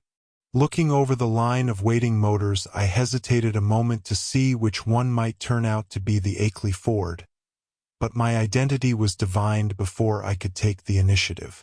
And yet it was clearly not Akeley himself who advanced to meet me with an outstretched hand and a mellowly phrased query as to whether I was indeed Mr. Albert N. Wilmarth of Arkham. This man bore no resemblance to the bearded, grizzled Akeley of the snapshot, but was a younger and more urban person, fashionably dressed, and wearing only a small, dark mustache. His cultivated voice held an odd and almost disturbing hint of vague familiarity, though I could not definitely place it in my memory. As I surveyed him, I heard him explaining that he was a friend of my prospective hosts, who had come down from Townsend in his stead. Akeley, he declared, had suffered a sudden attack of some asthmatic trouble, and did not feel equal to making a trip in the outdoor air. It was not serious, however, and there was to be no change in plans regarding my visit. I could not make out just how much this Mr. Noyes, as he announced himself, knew of Akeley's researches and discoveries, though it seemed to me that his casual manner stamped him as a comparative outsider. Remembering what a hermit Akeley had been, I was a trifle surprised at the ready availability of such a friend, but did not let my puzzlement deter me from entering the motor to which he gestured me. It was not the small ancient car I had expected from Akeley's descriptions, but a large and immaculate specimen of recent pattern, apparently Noyes's own, and bearing Massachusetts license plates with the amusing sacred codfish device of that year. My guide, I concluded, must be a summer transient in the Townsend region. Noyes climbed into the car beside me and started it at once. I was glad that he did not overflow with conversation, for some peculiar atmospheric tensity made me feel disinclined to talk.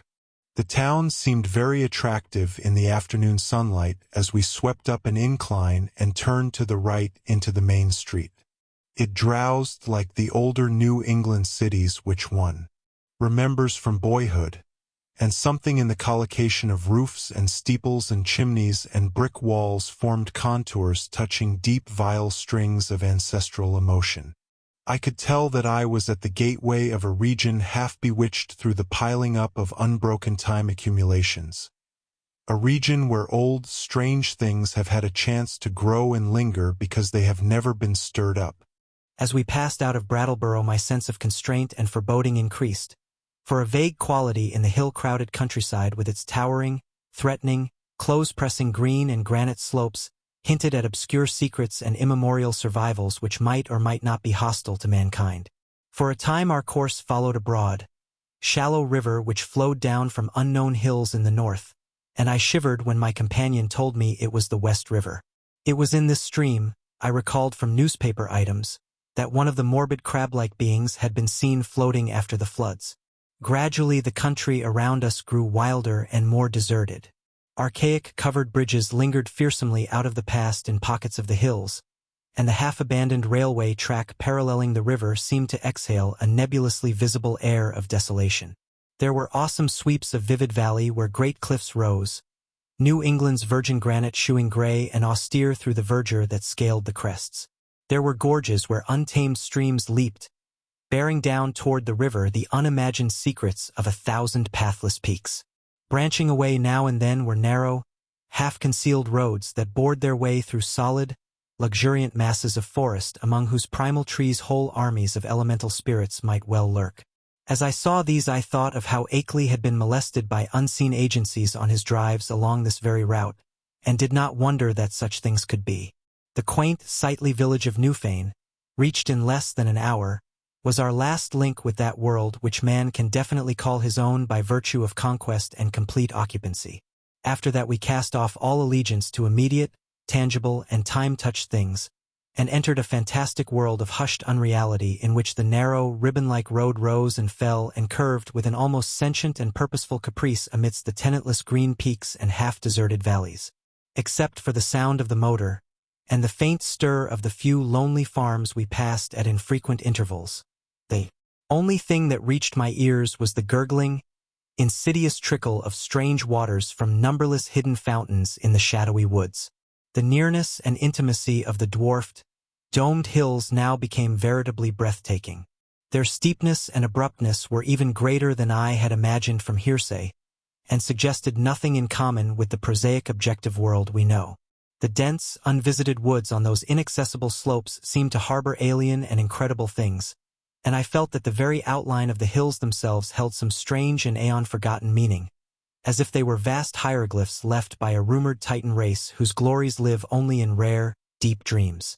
All the legends of the past, and all the stupefying imputations of Henry Akeley's letters and exhibits, welled up in my memory to heighten the atmosphere of tension and growing menace. The purpose of my visit, and the frightful abnormalities it postulated, struck me all at once with a chill sensation that nearly overbalanced my ardor for strange delvings. My guide must have noticed my disturbed attitude, for as the road grew wilder and more irregular, and our motion slower and more jolting, his occasional pleasant comments expanded into a steadier flow of discourse.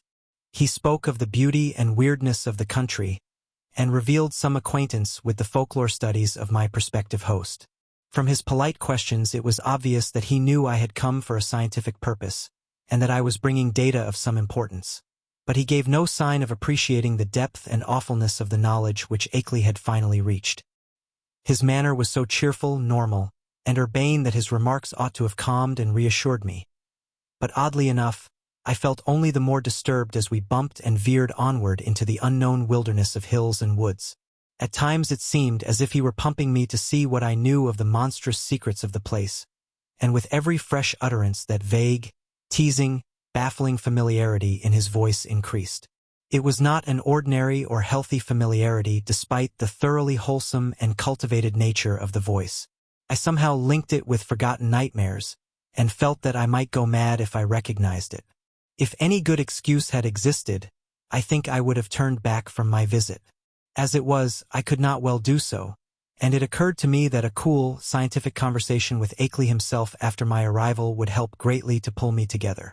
Besides, there was a strangely calming element of cosmic beauty in the hypnotic landscape through which we climbed and plunged fantastically. Time had lost itself in the labyrinths behind, and around us stretched only the flowering waves of faerie and the recaptured loveliness of vanished centuries. The hoary groves, the untainted pastures edged with gay autumnal blossoms, and at vast intervals the small brown farmsteads nestling amidst huge trees beneath vertical precipices of fragrant briar and meadowgrass. Even the sunlight assumed a supernal glamour, as if some special atmosphere or exhalation mantled the whole region. I had seen nothing like it before save in the magic vistas that sometimes form the backgrounds of Italian primitives. Sodoma and Leonardo conceived such expanses, but only in the distance, and through the vaultings of Renaissance arcades. We were now burrowing bodily through the midst of the picture, and I seemed to find in its necromancy a thing I had innately known or inherited, and for which I had always been vainly searching. Suddenly, after rounding an obtuse angle at the top of a sharp ascent, the car came to a standstill. On my left, across a well-kept lawn which stretched to the road and flaunted a border of whitewashed stones, rose a white 2.5-story house of unusual size and elegance for the region, with a congeries of contiguous or arcade-linked barns, sheds, and windmill behind and to the right. I recognized it at once from the snapshot I had received, and was not surprised to see the name of Henry Akeley on the galvanized iron mailbox near the road.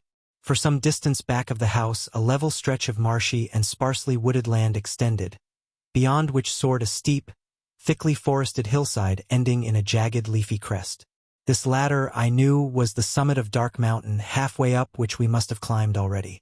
Alighting from the car and taking my valise, Noyes asked me to wait while he went in and notified Akeley of my advent. He himself, he added, had important business elsewhere, and could not stop for more than a moment. As he briskly walked up the path to the house, I climbed out of the car myself, wishing to stretch my legs a little before settling down to a sedentary conversation. My feeling of nervousness and tension had risen to a maximum again now that I was on the actual scene of the morbid beleaguering described so hauntingly in Akeley's letters, and I honestly dreaded the coming discussions which were to link me with such alien and forbidden worlds. Close contact with the utterly bizarre is often more terrifying than inspiring, and it did not cheer me to think that this very bit of dusty road was the place where those monstrous tracks and that foetid green ichor had been found after moonless nights of fear and death. Idly I noticed that none of Akeley's dogs seemed to be about. Had he sold them all as soon as the outer ones made peace with him? Try as I might, I could not have the same confidence in the depth and sincerity of that peace which appeared in Akeley's final and queerly different letter. After all, he was a man of much simplicity and with little worldly experience. Was there not, perhaps, some deep and sinister undercurrent beneath the surface of the new alliance? Led by my thoughts, my eyes turned downward to the powdery road surface which had held such hideous testimonies. The last few days had been dry, and tracks of all sorts cluttered the rutted, irregular highway despite the unfrequented nature of the district. With a vague curiosity I began to trace the outline of some of the heterogeneous impressions, trying meanwhile to curb the flights of macabre fancy which the place and its memories suggested. There was something menacing and uncomfortable in the funereal stillness, in the muffled, subtle trickle of distant brooks, and in the crowding green peaks and black wooded precipices that choked the narrow horizon. And then an image shot into my consciousness which made those vague menaces and flights of fancy seem mild and insignificant indeed. I have said that I was scanning the miscellaneous prints in the road with a kind of idle curiosity, but all at once that curiosity was shockingly snuffed out by a sudden and paralyzing gust of active terror. For though the dust tracks were in general confused and overlapping, and unlikely to arrest any casual gaze, my restless vision had caught certain details near the spot where the path to the house joined the highway, and had recognized beyond doubt or hope the frightful significance of those details. It was not for nothing, alas, that I had pored for hours over the Kodak views of the outer one's clawprints which Akeley had sent. Too well did I know the marks of those loathsome nippers, and that hint of ambiguous direction which stamped the horrors as no creatures of this planet. No chance had been left me for merciful mistake. Here, indeed, in objective form before my own eyes, and surely made not many hours ago, were at least 3 marks which stood out blasphemously among the surprising plethora of blurred footprints leading to and from the Akeley farmhouse. They were the hellish tracks of the living fungi from Yuggoth. They were the hellish tracks of the living fungi from Yuggoth. I pulled myself together in time to stifle a scream. After all, what more was there than I might have expected, assuming that I had really believed Akeley's letters? He had spoken of making peace with the things. Why, then, was it strange that some of them had visited his house? But the terror was stronger than the reassurance. Could any man be expected to look unmoved for the first time upon the claw marks of animate beings from outer depths of space? Just then I saw Noise emerge from the door and approach with a brisk step. I must, I reflected, keep command of myself, for the chances were this genial friend knew nothing of Akeley's profoundest and most stupendous probings into the forbidden. Akeley, Noise hastened to inform me, was glad and ready to see me, although his sudden attack of asthma would prevent him from being a very competent host for a day or two. These spells hit him hard when they came, and were always accompanied by a debilitating fever and general weakness. He never was good for much while they lasted, had to talk in a whisper, and was very clumsy and feeble in getting about. His feet and ankles swelled, too, so that he had to bandage them like a gouty old beef-eater. Today he was in rather bad shape, so that I would have to attend very largely to my own needs, but he was none the less eager for conversation. I would find him in the study at the left of the front hall, the room where the blinds were shut. He had to keep the sunlight out when he was ill, for his eyes were very sensitive. As Noise bade me adieu and rode off northward in his car, I began to walk slowly toward the house. The door had been left ajar for me, but before approaching and entering I cast a searching glance around the whole place, trying to decide what had struck me as so intangibly queer about it. The barns and sheds looked trimly prosaic enough, and I noticed Akeley's battered Ford in its capacious, unguarded shelter. Then the secret of the queerness reached me. It was the total silence. Ordinarily a farm is at least moderately murmurous from its various kinds of livestock, but here all signs of life were missing. What of the hens and the hogs?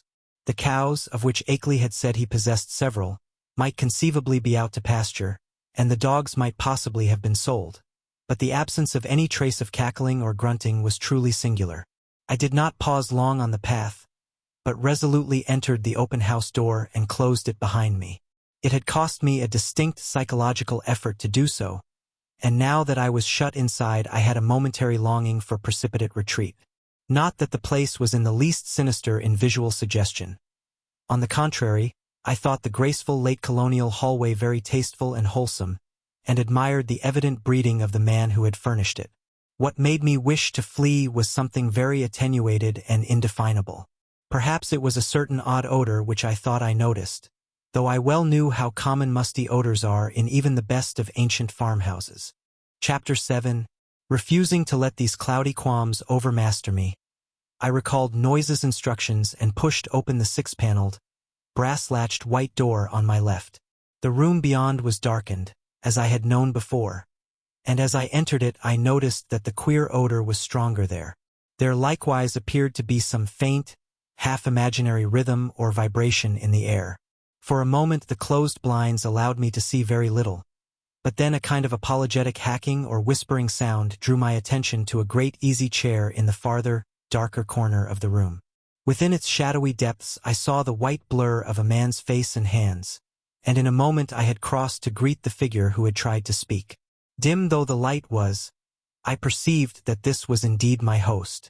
I had studied the Kodak picture repeatedly, and there could be no mistake about this firm, weather-beaten face with the cropped, grizzled beard. But as I looked again my recognition was mixed with sadness and anxiety.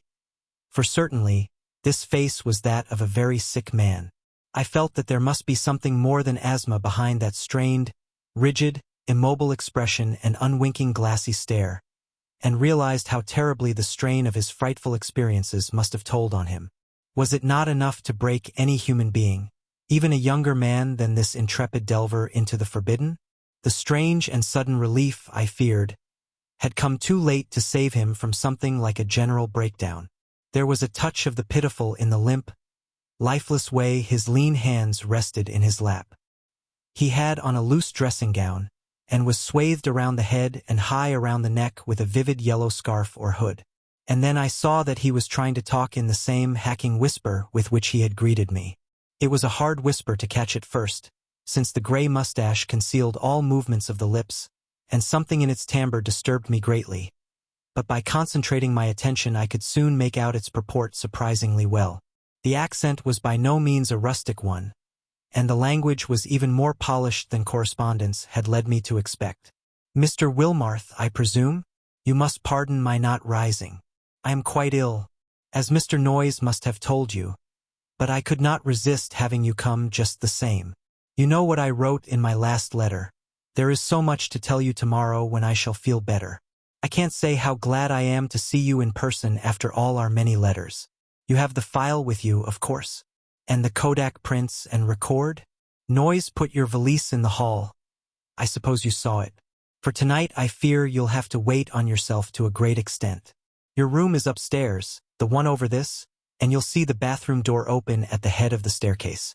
There's a meal spread for you in the dining room, right through this door at your right, which you can take whenever you feel like it.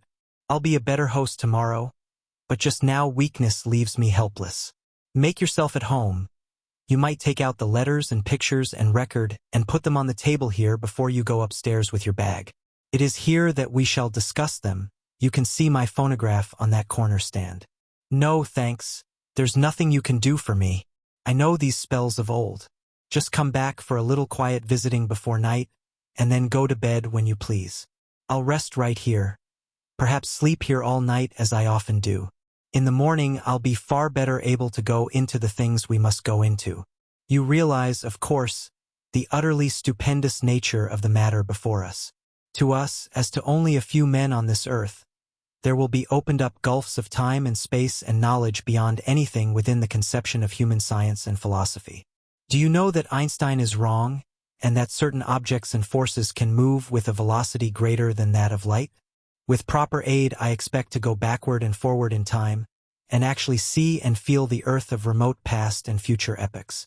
You can't imagine the degree to which those beings have carried science. There is nothing they can't do with the mind and body of living organisms. I expect to visit other planets, and even other stars and galaxies. The first trip will be to Yuggoth, the nearest world fully peopled by the beings. It is a strange dark orb at the very rim of our solar system, unknown to earthly astronomers as yet. But I must have written you about this. At the proper time, the beings there will direct thought currents toward us and cause it to be discovered, or perhaps let one of their human allies give the scientists a hint. There are mighty cities on Yuggoth, great tiers of terraced towers built of black stone like the specimen I tried to send you. That came from Yuggoth. The sun shines there no brighter than a star, but the beings need no light. They have other, subtler senses, and put no windows in their great houses and temples. Light even hurts and hampers and confuses them, for it does not exist at all in the black cosmos outside time and space where they came from originally. To visit Yuggoth would drive any weak man mad. Yet I am going there. The black rivers of pitch that flow under those mysterious cyclopean bridges, things built by some elder race extinct and forgotten before the things came to Yuggoth from the ultimate voids, ought to be enough to make any man a Dante or Poe if he can keep sane long enough to tell what he has seen. But remember, that dark world of fungoid gardens and windowless cities isn't really terrible. It is only to us that it would seem so. Probably this world seemed just as terrible to the beings when they first explored it in the primal age. They were here long before the fabulous epic of Cthulhu was over, and remember all about sunken Relia when it was above the waters. They've been inside the earth, too. There are openings which human beings know nothing of, some of them in these very Vermont hills, and great worlds of unknown life down there. Blue-lit in Canyon, red-lit in Yoth, and black, lightless in Kai. It's from Kai that frightful Tsathoggua came, the amorphous, toad-like god creature mentioned in the Nicotic manuscripts and the Necronomicon and the Comorium myth cycle preserved by the Atlantean high priest Clark Ashton. But we will talk of all this later on. It must be 4 or 5 o'clock by this time. Better bring the stuff from your bag, take a bite, and then come back for a comfortable chat. Very slowly I turned and began to obey my host, fetching my valise, extracting and depositing the desired articles, and finally ascending to the room designated as mine. With the memory of that roadside clawprint fresh in my mind, Akeley's whispered paragraphs had affected me queerly, and the hints of familiarity with this unknown world of fungus life, forbidden Yuggoth, made my flesh creep more than I cared to own. I was tremendously sorry about Akeley's illness, but had to confess that his hoarse whisper had a hateful as well as pitiful quality. If only he wouldn't gloat so about Yuggoth and its black secrets. My room proved a very pleasant and well-furnished one, devoid alike of the musty odor and disturbing sense of vibration, and after leaving my valise there I descended again to greet Akeley and take the lunch he had set out for me.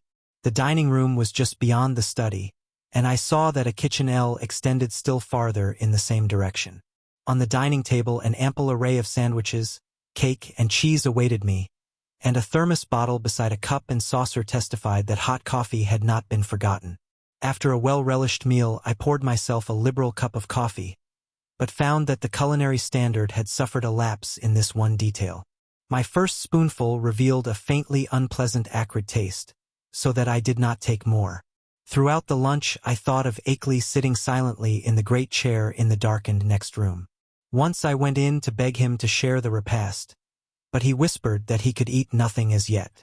Later on, just before he slept, he would take some malted milk, all he ought to have that day.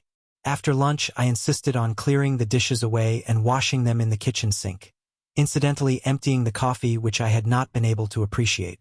Then returning to the darkened study I drew up a chair near my host's corner and prepared for such conversation as he might feel inclined to conduct. The letters, pictures, and record were still on the large center table, but for the nonce we did not have to draw upon them. Before long I forgot even the bizarre odor and curious suggestions of vibration.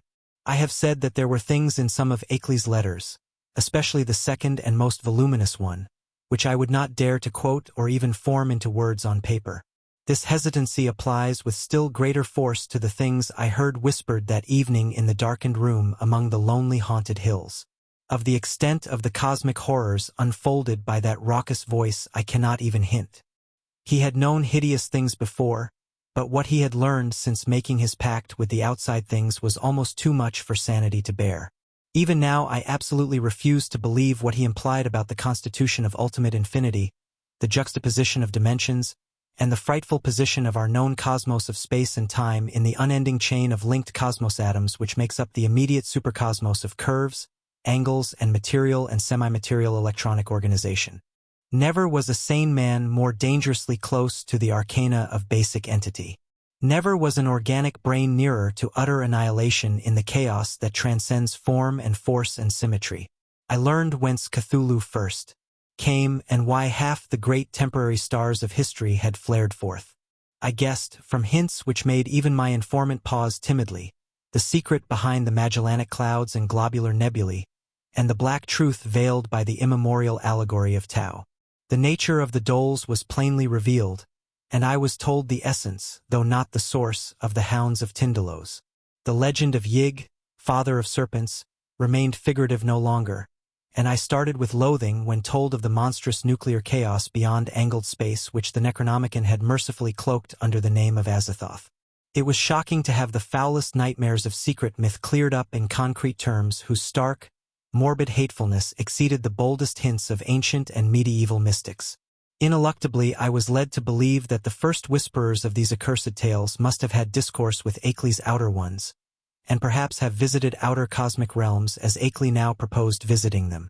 I was told of the Black Stone and what it implied, and was glad that it had not reached me. My guesses about those hieroglyphics had been all too correct, and yet Akeley now seemed reconciled to the whole fiendish system he had stumbled upon. Reconciled and eager to probe farther into the monstrous abyss. I wondered what beings he had talked with since his last letter to me, and whether many of them had been as human as that first emissary he had mentioned. The tension in my head grew insufferable, and I built up all sorts of wild theories about the queer, persistent odor and those insidious hints of vibration in the darkened room. Night was falling now, and as I recalled what Akeley had written me about those earlier nights, I shuddered to think there would be no moon. Nor did I like the way the farmhouse nestled in the lee of that colossal forested slope leading up to Dark Mountain's unvisited crest. With Akeley's permission, I lighted a small oil lamp, turned it low, and set it on a distant bookcase beside the ghostly bust of Milton. But afterward I was sorry I had done so, for it made my host's strained, immobile face and listless hands look damnably abnormal and corpse-like. He seemed half incapable of motion, though I saw him nod stiffly once in a while. After what he had told, I could scarcely imagine what profounder secrets he was saving for the morrow, but at last it developed that his trip to Yuggoth and beyond, and my own possible participation in it, was to be the next day's topic. He must have been amused by the start of horror I gave at hearing a cosmic voyage on my part proposed, for his head wobbled violently when I shewed my fear. Subsequently he spoke very gently of how human beings might accomplish, and several times had accomplished, the seemingly impossible flight across the interstellar void. It seemed that complete human bodies did not indeed make the trip, but that the prodigious surgical, biological, chemical, and mechanical skill of the outer ones had found a way to convey human brains without their concomitant physical structure. There was a harmless way to extract a brain, and a way to keep the organic residue alive during its absence. The bare, compact cerebral matter was then immersed in an occasionally replenished fluid within an ether-tight cylinder of a metal mind in Yuggoth, certain electrodes reaching through and connecting at will with elaborate instruments capable of duplicating the three vital faculties of sight, hearing, and speech. For the winged fungus beings to carry the brain cylinders intact through space was an easy matter. Then, on every planet covered by their civilization, they would find plenty of adjustable faculty instruments capable of being connected with the encased brains, so that after a little fitting these traveling intelligences could be given a full sensory and articulate life, albeit a bodiless and mechanical one, at each stage of their journeying through and beyond the space-time continuum. It was as simple as carrying a phonograph record about and playing it wherever a phonograph of the corresponding make exists. Of its success there could be no question. Akeley was not afraid. Had it not been brilliantly accomplished again and again? For the first time one of the inert, wasted hands raised itself and pointed to a high shelf on the farther side of the room. There, in a neat row, stood more than a dozen cylinders of a metal I had never seen before, cylinders about a foot high and somewhat less in diameter, with 3 curious sockets set in an isosceles triangle over the front convex surface of each. One of them was linked at 2 of the sockets to a pair of singular-looking machines that stood in the background. Of their purport I did not need to be told, and I shivered as with ague. Then I saw the hand point to a much nearer corner where some intricate instruments with attached cords and plugs, several of them much like the 2 devices on the shelf behind the cylinders, were huddled together. "There are 4 kinds of instruments here, Wilmarth," whispered the voice. "4 kinds, 3 faculties each, makes 12 pieces in all. You see there are 4 different sorts of beings presented in those cylinders up there. 3 humans, 6 fungoid beings who can't navigate space corporeally, 2 beings from Neptune, God. If you could see the body this type has on its own planet, and the rest entities from the central caverns of an especially interesting dark star beyond the galaxy. In the principal outpost inside Round Hill you'll now and then find more cylinders and machines, cylinders of extracosmic brains with different senses from any we know, allies and explorers from the uttermost outside, and special machines for giving them impressions and expression in the several ways suited at once to them and to the comprehensions of different types of listeners. Round Hill, like most of the being's main outposts all through the various universes, is a very cosmopolitan place. Of course, only the more common types have been lent to me for experiment.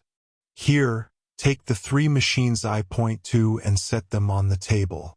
That tall one with the 2 glass lenses in front, then the box with the vacuum tubes and sounding board, and now the one with the metal disc on top. Now for the cylinder with the label B67 pasted on it. Just stand in that Windsor chair to reach the shelf. Heavy? Never mind. Be sure of the number B67. Don't bother that fresh, shiny cylinder joined to the 2 testing instruments, the one with my name on it. Set B67 on the table near where you've put the machines, and see that the dial switch on all 3 machines is jammed over to the extreme left. Now connect the cord of the lens machine with the upper socket on the cylinder there. Join the tube machine to the lower left-hand socket, and the disc apparatus to the outer socket.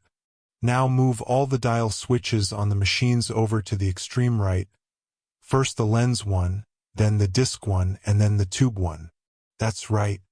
I might as well tell you that this is a human being, just like any of us. I'll give you a taste of some of the others tomorrow.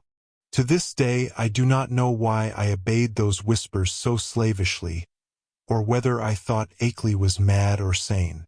After what had gone before, I ought to have been prepared for anything, but this mechanical mummery seemed so like the typical vagaries of crazed inventors and scientists that it struck a chord of doubt which even the preceding discourse had not excited. What the whisperer implied was beyond all human belief, yet were not the other things still farther beyond, and less preposterous only because of their remoteness from tangible concrete proof? As my mind reeled amidst this chaos, I became conscious of a mixed grating and whirring from all 3 machines lately linked to the cylinder. A grating and whirring which soon subsided into a virtual noiselessness. What was about to happen? Was I to hear a voice? And if so, what proof would I have that it was not some cleverly concocted radio device talked into by a concealed but closely watching speaker? Even now I am unwilling to swear just what I heard, or just what phenomenon really took place before me. But something certainly seemed to take place. To be brief and plain, the machine with the tubes and sound box began to speak, and with a point and intelligence which left no doubt that the speaker was actually present and observing us. The voice was loud, metallic, lifeless, and plainly mechanical in every detail of its production. It was incapable of inflection or expressiveness, but scraped and rattled on with a deadly precision and deliberation. "Mr. Wilmarth," it said, "I hope I do not startle you. I am a human being like yourself, though my body is now resting safely under proper vitalising treatment inside Round Hill, about 1.5 miles east of here. I myself am here with you. My brain is in that cylinder and I see, hear, and speak through these electronic vibrators. In a week I am going across the void as I have been many times before, and I expect to have the pleasure of Mr. Akeley's company. I wish I might have yours as well, for I know you by sight and reputation, and have kept close track of your correspondence with our friend. I am, of course, one of the men who have become allied with the outside beings visiting our planet. I met them first in the Himalayas, and have helped them in various ways. In return, they have given me experiences such as few men have ever had. Do you realize what it means when I say I have been on 37 different celestial bodies, planets, dark stars, and less definable objects, including 8 outside our galaxy and 2 outside the curved cosmos of space and time? All this has not harmed me in the least. My brain has been removed from my body by fissions so adroit that it would be crude to call the operation surgery. The visiting beings have methods which make these extractions easy and almost normal, and one's body never ages when the brain is out of it. The brain, I may add, is virtually immortal with its mechanical faculties and a limited nourishment supplied by occasional changes of the preserving fluid. Altogether, I hope most heartily that you will decide to come with Mr. Akeley and me. The visitors are eager to know men of knowledge like yourself, and to shew them the great abysses that most of us have had to dream about in fanciful ignorance. It may seem strange at first to meet them, but I know you will be above minding that. I think Mr. Noyes will go along, too, the man who doubtless brought you up here in his car. He has been one of us for years. I suppose you recognized his voice as one of those on the record Mr. Akeley sent you. At my violent start the speaker paused a moment before concluding. So, Mr. Wilmarth, I will leave the matter to you, merely adding that a man with your love of strangeness and folklore ought never to miss such a chance as this. There is nothing to fear. All transitions are painless, and there is much to enjoy in a wholly mechanized state of sensation. When the electrodes are disconnected, one merely drops off into a sleep of especially vivid and fantastic dreams. And now, if you don't mind, we might adjourn our session till tomorrow. Good night. Just turn all the switches back to the left. Never mind the exact order, though you might let the lens machine be last. Good night, Mr. Akeley. Treat our guest well. Ready now with those switches. That was all. I obeyed mechanically and shut off all 3 switches, though dazed with doubt of everything that had occurred. My head was still reeling as I heard Akeley's whispering voice telling me that I might leave all the apparatus on the table just as it was. He did not essay any comment on what had happened, and indeed no comment could have conveyed much to my burdened faculties. I heard him telling me I could take the lamp to use in my room, and deduced that he wished to rest alone in the dark. It was surely time he rested, for his discourse of the afternoon and evening had been such as to exhaust even a vigorous man. Still dazed, I bade my host good night and went upstairs with the lamp, although I had an excellent pocket flashlight with me. I was glad to be out of that downstairs study with the queer odor and vague suggestions of vibration, yet could not of course escape a hideous sense of dread and peril and cosmic abnormality as I thought of the place I was in and the forces I was meeting. The wild, lonely region, the black, mysteriously forested slope towering so close behind the house, the footprints in the road, the sick, motionless whisperer in the dark, the hellish cylinders and machines, and above all the invitations to strange surgery and stranger voyagings. These things, all so new and in such sudden succession, rushed in on me with a cumulative force which sapped my will and almost undermined my physical strength. To discover that my guide noise was the human celebrant in that monstrous bygone Sabbath ritual on the phonograph record was a particular shock, though I had previously sensed a dim, repellent familiarity in his voice. Another special shock came from my own attitude toward my host whenever I paused to analyze it. For much as I had instinctively liked Akeley as revealed in his correspondence, I now found that he filled me with a distinct repulsion. His illness ought to have excited my pity, but instead, it gave me a kind of shudder. He was so rigid and inert and corpse-like, and that incessant whispering was so hateful and unhuman. It occurred to me that this whispering was different from anything else of the kind I had ever heard. That, despite the curious motionlessness of the speaker's mustache-screened lips, it had a latent strength and carrying power remarkable for the wheezings of an asthmatic.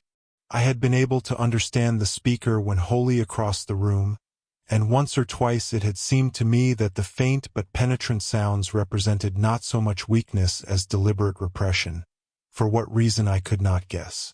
From the first I had felt a disturbing quality in their timbre.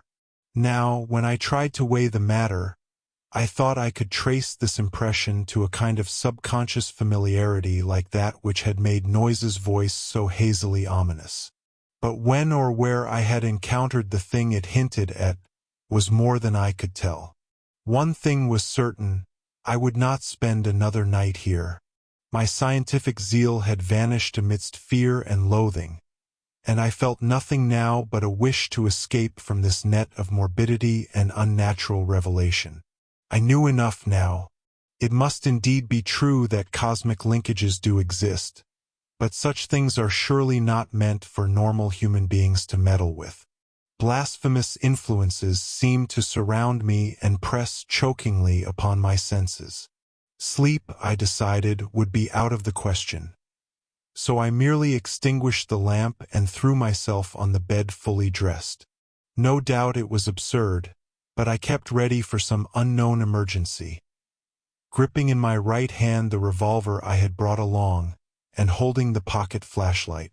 In my left, not a sound came from below, and I could imagine how my host was sitting there with cadaverous stiffness in the dark. Somewhere I heard a clock ticking, and was vaguely grateful for the normality of the sound. It reminded me, though, of another thing about the region which disturbed me, the total absence of animal life. There were certainly no farm beasts about, and now I realized that even the accustomed night noises of wild living things were absent, except for the sinister trickle of distant unseen waters. That stillness was anomalous, interplanetary, and I wondered what star-spawned, intangible blight could be hanging over the region. I recalled from old legends that dogs and other beasts had always hated the outer ones, and thought of what those tracks in the road might mean. Chapter 8. Do not ask me how long my unexpected lapse into slumber lasted, or how much of what ensued was sheer dream. If I tell you that I awaked at a certain time, and heard and saw certain things, you will merely answer that I did not wake then, and that everything was a dream until the moment when I rushed out of the house, stumbled to the shed where I had seen the old Ford, and seized that ancient vehicle for a mad, aimless race over the haunted hills which at last landed me. After hours of jolting and winding through forest-threatened labyrinths, in a village which turned out to be Townsend. You will also, of course, discount everything else in my report, and declare that all the pictures, record sounds, cylinder and machine sounds, and kindred evidences were bits of pure deception practiced on me by the missing Henry Akeley. You will even hint that he conspired with other eccentrics to carry out a silly and elaborate hoax, that he had the express shipment removed at Keene, and that he had Noise make that terrifying wax record. It is odd, though, that Noise has not even yet been identified, that he was unknown at any of the villages near Akeley's place, though he must have been frequently in the region. I wish I had stopped to memorize the license number of his car, or perhaps it is better after all that I did not.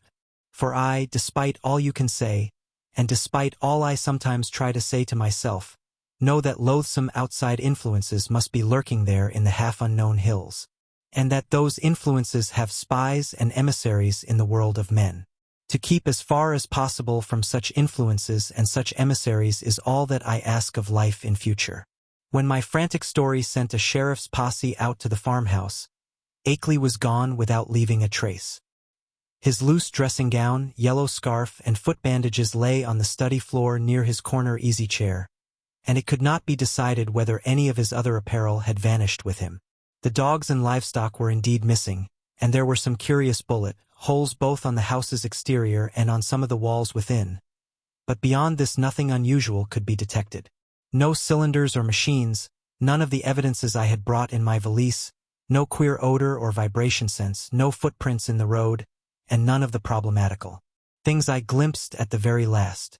I stayed a week in Brattleboro after my escape, making inquiries among people of every kind who had known Akeley, and the results convince me that the matter is no figment of dream or delusion. Akeley's queer purchases of dogs and ammunition and chemicals, and the cutting of his telephone wires are matters of record, while all who knew him, including his son in California, concede that his occasional remarks on strange studies had a certain consistency.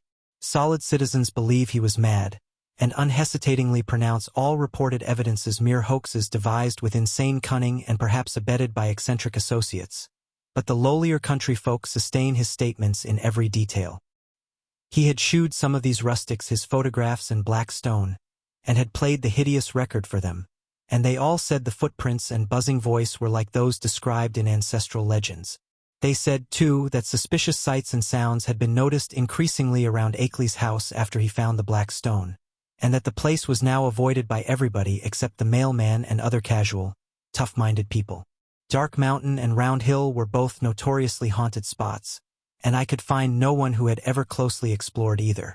Occasional disappearances of natives throughout the district's history were well attested, and these now included the semi-vagabond Walter Brown, whom Akeley's letters had mentioned. I even came upon one farmer who thought he had personally glimpsed one of the queer bodies at flood time in the swollen West River, but his tale was too confused to be really valuable. When I left Brattleboro, I resolved never to go back to Vermont, and I feel quite certain I shall keep my resolution.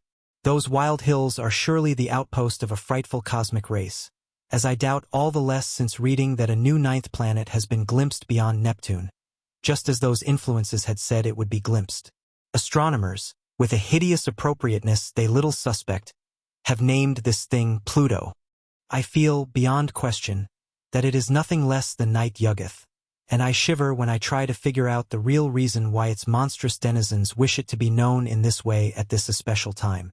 I vainly try to assure myself that these demoniac creatures are not gradually leading up to some new policy hurtful to the earth and its normal inhabitants. But I have still to tell of the ending of that terrible night in the farmhouse. As I have said, I did finally drop into a troubled doze. A doze filled with bits of dream which involved monstrous landscape glimpses. Just what awaked me I cannot yet say, but that I did indeed awake at this given point I feel very certain. My first confused impression was of stealthily creaking floorboards in the hall outside my door, and of a clumsy, muffled fumbling at the latch. This, however, ceased almost at once, so that my really clear impressions began with the voices heard from the study below. There seemed to be several speakers, and I judged that they were controversially engaged.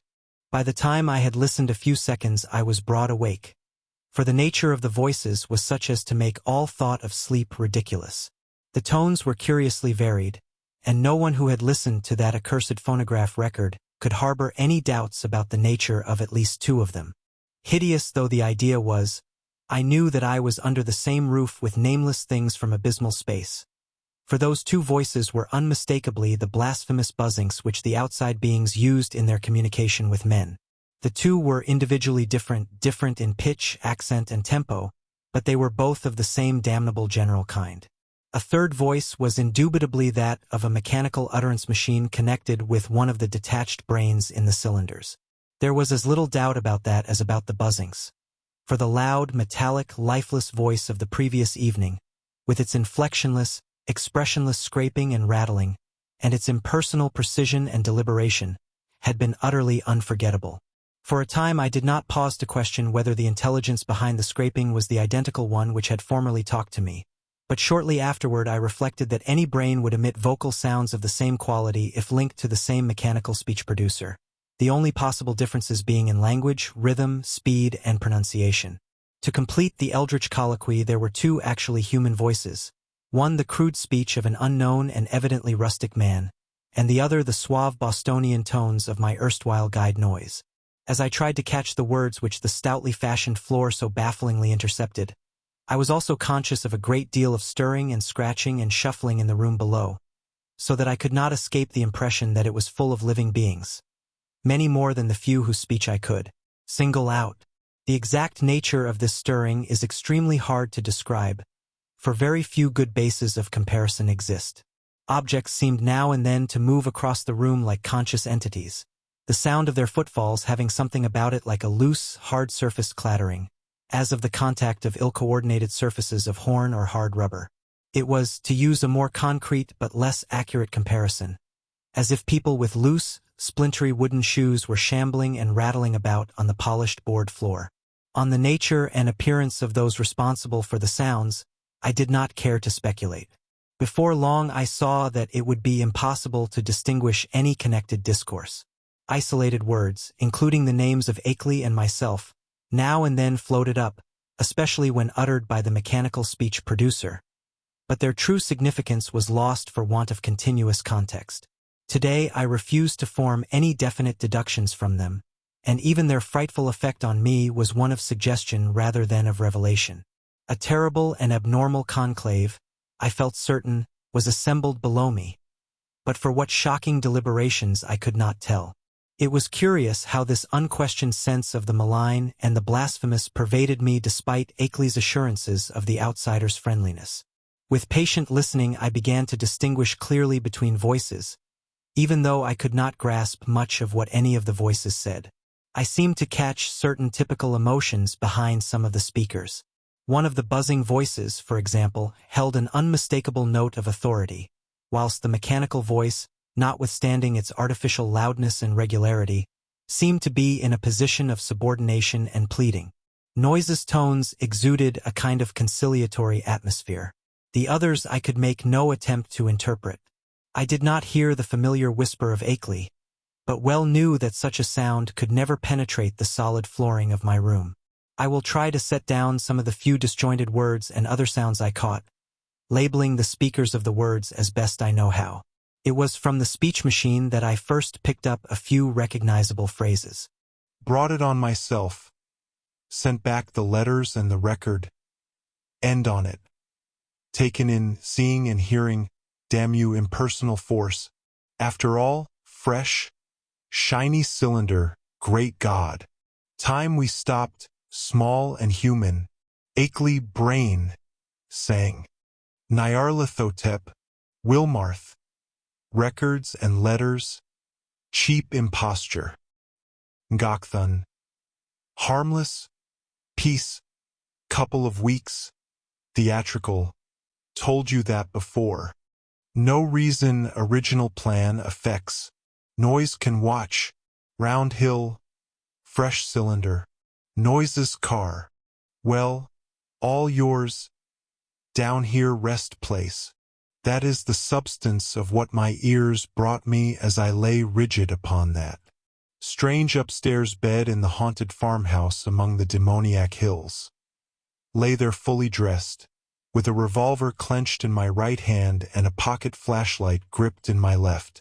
I became, as I have said, broad awake, but a kind of obscure paralysis nevertheless kept me inert till long after the last echoes of the sounds had died away. I heard the wooden, deliberate ticking of the ancient Connecticut clock somewhere far below, and at last made out the irregular snoring of a sleeper. Akeley must have dozed off after the strange session, and I could well believe that he needed to do so. Just what to think or what to do was more than I could decide. After all, what had I heard beyond things which previous information might have led me to expect? Had I not known that the nameless outsiders were now freely admitted to the farmhouse? No doubt Akeley had been surprised by an unexpected visit from them. Yet something in that fragmentary discourse had chilled me immeasurably, raised the most grotesque and horrible doubts, and made me wish fervently that I might wake up and prove everything a dream. I think my subconscious mind must have caught something which my consciousness has not yet recognized. But what of Akeley? Was he not my friend, and would he not have protested if any harm were meant me? The peaceful snoring below seemed to cast ridicule on all my suddenly intensified fears.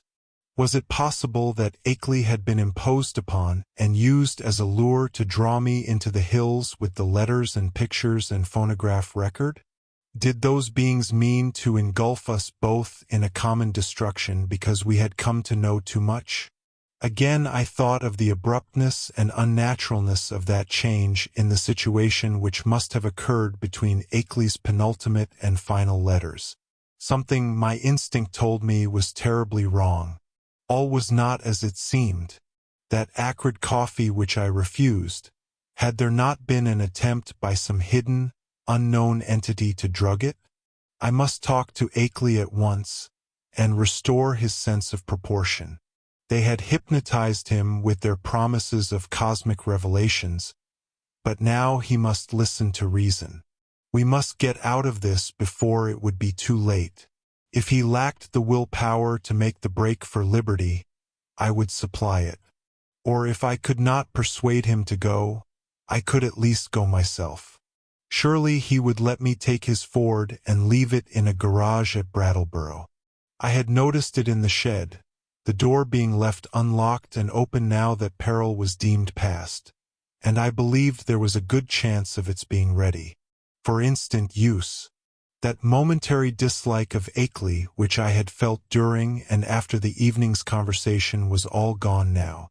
He was in a position much like my own, and we must stick together. Knowing his indisposed condition, I hated to wake him at this juncture, but I knew that I must. I could not stay in this place till morning as matters stood. At last I felt able to act, and stretched myself vigorously to regain command of my muscles. Arising with a caution more impulsive than deliberate, I found and donned my hat, took my valise, and started downstairs with the flashlight's aid. In my nervousness I kept the revolver clutched in my right hand, being able to take care of both valise and flashlight with my left.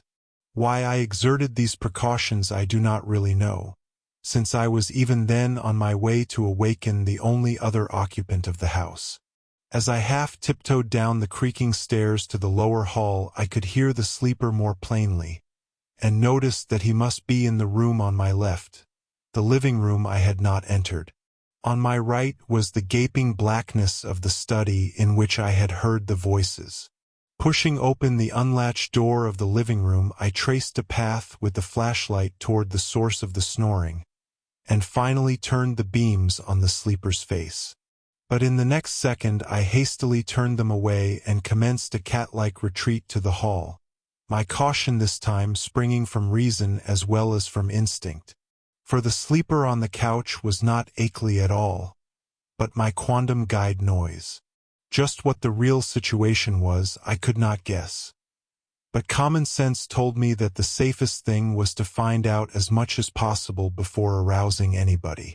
Regaining the hall, I silently closed and latched the living room door after me, thereby lessening the chances of awaking Noise. I now cautiously entered the dark study, where I expected to find Akeley, whether asleep or awake, in the great corner chair which was evidently his favorite resting place. As I advanced, the beams of my flashlight caught the great center table, revealing one of the hellish cylinders with sight and hearing machines attached, and with a speech machine standing close by, ready to be connected at any moment. This, I reflected, must be the encased brain I had heard talking during the frightful conference, and for a second I had a perverse impulse to attach the speech machine and see what it would say. It must, I thought, be conscious of my presence even now, since the sight and hearing attachments could not fail to disclose the rays of my flashlight and the faint creaking of the floor beneath my feet. But in the end I did not dare meddle with the thing. I idly saw that it was the fresh, shiny cylinder with Akeley's name on it, which I had noticed on the shelf earlier in the evening and which my host had told me not to bother. Looking back at that moment, I can only regret my timidity and wish that I had boldly caused the apparatus to speak. God knows what mysteries and horrible doubts and questions of identity it might have cleared up, but then it may be merciful that I let it alone. From the table I turned my flashlight to the corner where I thought Akeley was, but found to my perplexity that the great easy chair was empty of any human occupant asleep or awake. From the seat to the floor there trailed voluminously the familiar old dressing gown, and near it on the floor lay the yellow scarf and the huge foot bandages I had thought so odd. As I hesitated, striving to conjecture where Akeley might be, and why he had so suddenly discarded his necessary sick-room garments, I observed that the queer odor and sense of vibration were no longer in the room. What had been their cause? Curiously, it occurred to me that I had noticed them only in Akeley's vicinity. They had been strongest where he sat, and wholly absent except in the room with him or just outside the doors of that room. I paused, letting the flashlight wander about the dark study and racking my brain for explanations of the turn affairs had taken. Would to heaven I had quietly left the place before allowing that light to rest again on the vacant chair. As it turned out, I did not leave quietly, but with a muffled shriek which must have disturbed, though it did not quite awake, the sleeping sentinel across the hall. That shriek, and noise's still unbroken snore, are the last sounds I ever heard in that morbidity-choked farmhouse beneath the black-wooded crest of a haunted mountain. That focus of trans-cosmic horror amidst the lonely green hills and curse-muttering brooks of a spectral rustic land. It is a wonder that I did not drop flashlight, valise, and revolver in my wild scramble, but somehow I failed to lose any of these. I actually managed to get out of that room and that house without making any further noise, to drag myself and my belongings safely into the old Ford in the shed, and to set that archaic vehicle in motion toward some unknown point of safety in the black, moonless night. The ride that followed was a piece of delirium out of Poe or Rimbaud or the drawings of Dorr, but finally I reached Townsend. That is all. If my sanity is still unshaken, I am lucky. Sometimes I fear what the years will bring, especially since that new planet Pluto has been so curiously discovered. As I have implied, I let my flashlight return to the vacant easy chair after its circuit of the room. Then, noticing for the first time the presence of certain objects in the seat, made inconspicuous by the adjacent loose folds of the empty dressing gown. These are the objects, 3 in number, which the investigators did not find when they came later on. As I said at the outset, there was nothing of actual visual horror about them. The trouble was in what they led one to infer. Even now I have my moments of half-doubt, moments in which I half accept the skepticism of those who attribute my whole experience to dream and nerves and delusion. The 3 things were damnably clever constructions of their kind, and were furnished with ingenious metallic clamps to attach them to organic developments of which I dare not form any conjecture. I hope, devoutly hope, that they were the waxen products of a master artist, despite what my inmost fears tell me. Great God! That whisperer in darkness with its morbid odor and vibrations. Sorcerer, emissary, changeling, outsider. That hideous repressed buzzing. And all the time in that fresh, shiny cylinder on the shelf. Poor devil. Prodigious surgical, biological, chemical, and mechanical skill. For the things in the chair, perfect to the last subtle detail of microscopic resemblance or identity, were the face and hands of Henry Wentworth Akeley.